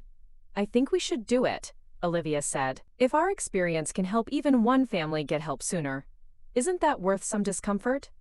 The support group met twice monthly in a conference room at the hospital. Miguel had expected a small gathering of perhaps 6 or 8 people, but when they arrived for their first meeting, he was surprised to find nearly 20 individuals ranging in age from teenagers to elderly adults. Some were patients themselves, others were family members, and a few were both.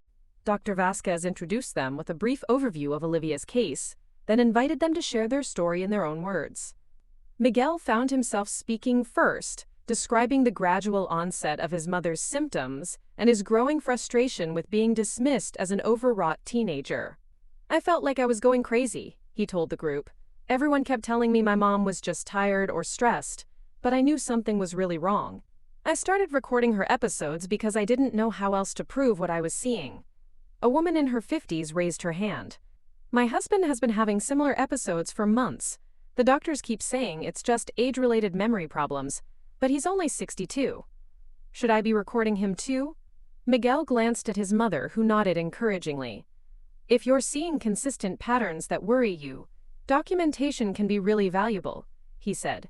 But the important thing is to keep pushing for answers until you find a doctor who takes your concerns seriously. Olivia took over, describing her perspective as the patient who couldn't see her own condition clearly.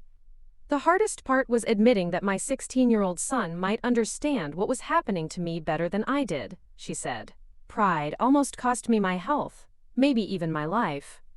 An elderly man spoke up from the back of the room. My daughter keeps saying I'm having senior moments, but these feel different. More serious. How do I convince her to listen? The conversation that followed was rich and emotional, with multiple families sharing stories of misdiagnoses, dismissed concerns, and the frustration of watching loved ones suffer, while medical professionals remained skeptical. Miguel found himself offering practical advice about documentation techniques and the importance of finding the right medical advocate. After the meeting, several people approached them personally. A teenage girl whose mother had been having unexplained episodes thanked Miguel for showing her that young people could be effective advocates for their parents. A man whose wife had recently been diagnosed with a brain tumor asked detailed questions about the recovery process and the importance of family support. "You two are naturals at this," Dr. Vasquez said as they prepared to leave. "Have you considered doing this more regularly?" Miguel and Olivia exchanged glances. Neither had thought about turning their experience into something ongoing, but the enthusiasm and gratitude of the support group members suggested there was a real need for their perspective. "What would that look like?" Olivia asked. "We could set up a monthly presentation, maybe call it Advocacy and Documentation in Neurological Care. You could help families understand when to push for more aggressive diagnosis and how to effectively communicate their concerns to medical professionals." As they drove home that evening, Miguel felt energized in a way he hadn't experienced since before his mother's illness began. For months, his intelligence and observational skills had been focused on a single, frightening problem. Now he could see ways to use those same abilities to help other families navigate similar challenges. "I want to do it," he told his mother. "The monthly presentations, I mean.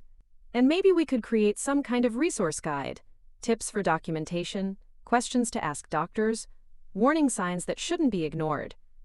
Olivia smiled, and Miguel could see pride shining in her clear eyes. "I think that's a wonderful idea. We could call it the Miguel Caldwell Guide to Medical Advocacy." "Mom, that's embarrassing." "It's accurate. You advocated for me when I couldn't advocate for myself. That's something to be proud of, not embarrassed about." Their first official presentation was scheduled for May, giving them time to prepare materials and structure their talk. Miguel threw himself into the project with the same intensity he'd once applied to monitoring his mother's condition, but now his efforts were directed toward helping others, rather than documenting decline. He researched effective documentation techniques, interviewed Dr. Vasquez about warning signs that warranted aggressive medical investigation, and even reached out to other families who'd successfully advocated for timely diagnosis. The process was healing in ways he hadn't expected, transforming his experience from a source of trauma into a tool for helping others. Olivia contributed her perspective on patient barriers to seeking help, the psychology of denial when facing potential serious illness, and the importance of family persistence in the face of medical dismissal. Together, they created a comprehensive guide that addressed both the practical and emotional aspects of medical advocacy. The night before their first official presentation, Miguel sat in his room reviewing their notes and slides. The folder of recordings was long gone from his phone, but the memory of making them remained vivid. Those secret videos had begun as desperate documentation of his mother's decline, but they had evolved into something much more significant: evidence of love, persistence, and the importance of refusing to accept dismissive explanations when intuition suggested something serious was wrong. Father Herrera had visited the week before, as he did periodically to check on the family's emotional and spiritual recovery. During their conversation, he'd offered a perspective that had stayed with Miguel. "Sometimes God puts us in difficult situations not to punish us, but to prepare us to help others facing similar challenges," the priest had said. "Your mother's illness was a trial, but it was also a learning experience that can benefit many other families.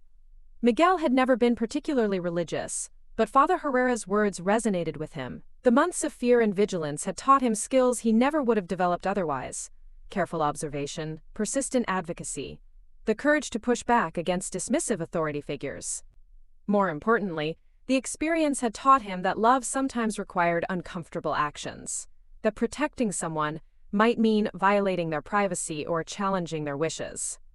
As he prepared for sleep that night, Miguel reflected on how much had changed since those first confusing episodes in their kitchen. His mother was healthier than she'd been in over a year, their relationship was stronger and more honest than it had ever been, and they had discovered a shared mission that gave meaning to their difficult experience. The recordings that had once felt like such a betrayal had become the foundation for helping other families navigate similar crises. Miguel's secret surveillance had evolved into public advocacy, and his desperate attempts to save his mother had transformed into a systematic approach to helping others save their loved ones. Tomorrow, they would stand in front of another support group and share the lessons they had learned through crisis. Miguel fell asleep knowing that his mother's brain tumor, while terrifying and disruptive, had ultimately made them both stronger advocates, better communicators, and more grateful for the ordinary moments of health and clarity that most people took for granted. Tomorrow, they would stand in front of another support group and share the lessons they had learned through crisis.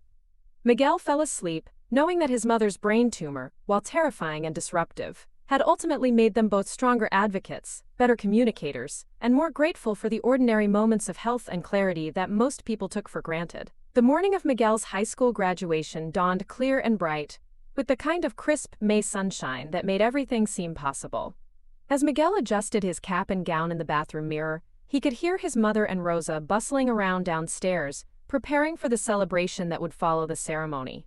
The sounds were gloriously normal: the clatter of dishes, Rosa's voice directing traffic in the kitchen, his mother's laughter as she responded to something her sister had said. 6 months earlier, Miguel couldn't have imagined this day. Not just because his mother's condition had made planning for the future seem impossible, but because the idea of leaving her to attend college had felt like abandonment. Now, with Olivia fully recovered and their relationship stronger than ever, Miguel was genuinely excited about starting at the University of Texas in the fall, where he planned to study biomedical engineering with a focus on neurological devices. "Miguel," Rosa called from downstairs, "you need to eat something before we leave." He found them in the kitchen, which had been transformed into a graduation party command center. Rosa had outdone herself with decorations: blue and gold streamers, a banner reading "Congratulations, Graduate," and enough food to feed half the neighborhood. Olivia stood at the counter, putting finishing touches on a cake she'd insisted on making herself, despite Rosa's offers to order something from a bakery. "It's beautiful, Mom," Miguel said, admiring the carefully piped Class of 2024 in school colors. "I wanted to make it myself," Olivia replied, her voice carrying a note of quiet pride. "I missed so many opportunities to do normal mom things when I was sick. I wasn't going to miss this one." Miguel felt a familiar tightness in his throat. His mother's recovery had given them back so much more than her health. It had returned the simple pleasure of ordinary family celebrations, the luxury of planning for the future, the joy of marking milestones without the shadow of medical uncertainty. The graduation ceremony was held in the school's football stadium, with nearly 300 seniors filing across the stage to receive their diplomas. Miguel sat with his classmates in the front rows, scanning the bleachers until he spotted his family's section. Olivia and Rosa had arrived early to claim seats with a good view, and Miguel could see them pointing him out to Carmen, who had taken time off work to attend. When Principal Martinez called his name, Miguel walked across the stage with measured steps, accepting his diploma from the school board president, while photographers captured the moment. But his attention was focused on the stands, where his mother stood applauding with tears streaming down her face. 6 months ago, she might not have remembered this day by evening. Now she was recording every moment on her phone, her movements steady and sure. After the ceremony, families gathered on the football field for photos and celebrations. Miguel found himself surrounded by classmates and their relatives, everyone talking at once about summer plans and college preparations. But through the crowd, he kept catching glimpses of his mother, who moved through the chaos with the confident ease of someone fully present in the moment. "Miguel!" Jake appeared at his elbow, dragging his parents behind him. "Can you believe we actually graduated?" "Barely," Miguel admitted, accepting congratulations from Mr. and Mrs. Thompson. 6 months ago, I wasn't sure I'd make it through the year. But you did, Mrs. Thompson said warmly. And Jake tells me you're planning to study biomedical engineering. That's wonderful. Miguel glanced toward his mother, who was deep in conversation with Carmen about something that was making them both laugh. I want to work on devices that help families like mine. Maybe early detection systems for neurological conditions, or monitoring equipment that could catch problems before they become crises. The Thompsons exchanged a meaningful look. They knew enough about Miguel's recent experiences to understand the personal motivation behind his career choice. That's going to help a lot of people, Mr. Thompson said simply. The graduation party at their house that evening was everything Miguel had hoped for: warm, chaotic, and filled with the easy comfort of close relationships. Rosa had invited what seemed like half the town, including neighbors who'd supported them during the difficult months, co-workers from both the hospital and her real estate office, and several members of the support group where Miguel and Olivia had been sharing their story. Dr. Vasquez arrived with her husband and teenage daughter, bringing flowers and a card that made Miguel's eyes water when he read it privately. To a young man who proved that love and persistence can overcome any obstacle, she'd written. Your mother is lucky to have you, and the medical community will be lucky to have you too. Father Herrera blessed the meal with a prayer that specifically thanked God for bringing the family through their trial and for the opportunity to use their experience to help others. Miguel noticed his mother reaching for Rosa's hand during the prayer, a gesture of gratitude and connection that would have been impossible during the months when she couldn't trust her own perceptions. As the evening wound down and guests began to leave, Miguel found himself alone with his mother on their back porch, watching the sunset paint the sky in shades of orange and pink. The oak tree that had been bare and brittle during the worst of winter now rustled with new leaves, a perfect metaphor for renewal that wasn't lost on either of them. I have something for you, Olivia said, producing a small wrapped package from her pocket. Miguel opened it to find a silver watch with an inscription on the back. To Miguel, time is precious. Thank you for giving me mine back. Love, Mom. Mom, you didn't need to. Yes, I did, she interrupted gently. For months, you gave up your time to watch over me. You missed out on being a regular teenager because you were busy being my guardian angel. This is just a small way to say thank you. Miguel fastened the watch around his wrist, noting how solid and reassuring it felt. I would do it all again, you know. The recordings, the worry, all of it. I know you would, and that's exactly why I'm so proud of the man you've become. Olivia stood up and moved to the porch railing, looking out over their small yard. I've been thinking about our presentation next week, and I want to add something new. What's that? I want to talk about forgiveness, not just forgiving each other for the mistakes we made during the crisis, but forgiving ourselves. I spent a lot of energy feeling guilty about being sick, about putting you in an impossible position. You've carried guilt about recording me without permission. But guilt doesn't serve anyone if it keeps us from moving forward. Miguel joined her at the railing, thinking about the weight he'd carried for so long. Jake said something similar a while back. He told me that you can't keep punishing yourself for doing the only thing you knew how to do at the time. Jake's a smart kid. You should keep him around. They stood in comfortable silence as the sky darkened and the first stars became visible. Miguel thought about all the nights he'd spent watching and worrying, all the mornings he'd woken up afraid of what the day might bring. Those fears seemed almost foreign now, like memories from someone else's life. I'm scared about leaving for college, Miguel admitted. Not because I think you can't take care of yourself, but because I've gotten used to being your protector. I don't know who I am when I'm not worried about you.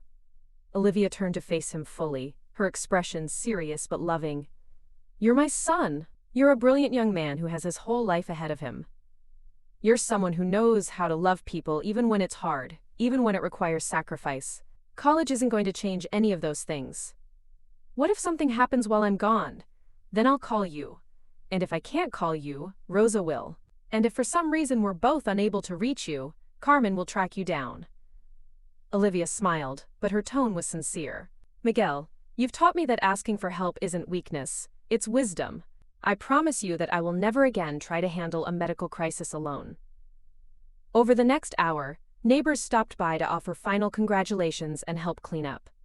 Miguel watched his mother interact with each visitor, noting the genuine warmth and engagement that had been missing during her illness. Mrs. Williams from down the street, the woman who'd called Miguel that terrifying night when Olivia got lost, hugged them both tightly. "I'm so glad everything worked out," she said. "Your mother looks wonderful." "She is wonderful," Miguel replied, and meant it completely. As the last guests departed, and Rosa headed back to her own house, Miguel and Olivia finished cleaning up together. It was past 11 when they finally turned off the porch lights and headed inside, both tired, but satisfied with how the day had unfolded.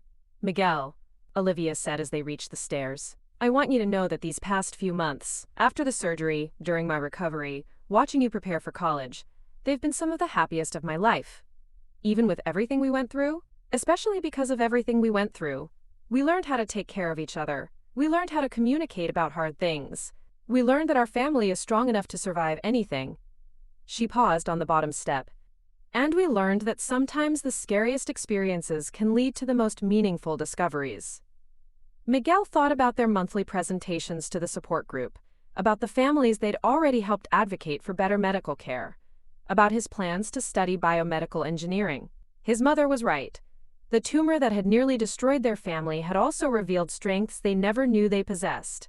"I love you, Mom," he said simply. "I love you too, Mijo. More than you'll ever know." As Miguel prepared for bed that night, he looked around his room, at the acceptance letters tacked to his bulletin board, at the boxes already packed for college, at the empty space where his computer had been before he'd given it to Jake as a graduation gift. In a few months, this room would be empty, and he would be living in a dorm room hundreds of miles away, but he no longer felt afraid of the separation. His mother's health was solid, their relationship was stronger than ever, and they had built systems of communication and support that would survive any distance. The recordings that had once documented crisis had evolved into advocacy tools. The vigilance that had once been driven by fear was now channeled into helping others. Miguel set his new watch on the nightstand and noticed the inscription again. "Time is precious." For so many months, time had felt like an enemy. Stolen by seizures, fragmented by confusion, weighted with worry about an uncertain future. Now time felt like a gift. Each clear moment with his mother a treasure to be appreciated, rather than a crisis to be managed. Outside his window, the oak tree rustled in the warm Texas breeze, its new leaves whispering promises of continued growth and renewal. Miguel fell asleep to the sound of his mother moving quietly through the house below, turning off lights and checking locks with the competent efficiency of someone fully present in her own life. The recordings were gone, but the love they had documented remained. The crisis had ended, but the strength they had discovered together would last forever. Tomorrow would bring new challenges and new opportunities, but tonight, the Caldwell family was exactly where they needed to be, healthy, whole, and grateful for the precious gift of time reclaimed. Up next, you've got two more standout stories right on your screen. If this one hit the mark, you won't want to pass these up. Just click and check them out. And don't forget to subscribe and turn on the notification bell so you don't miss any upload from us. ...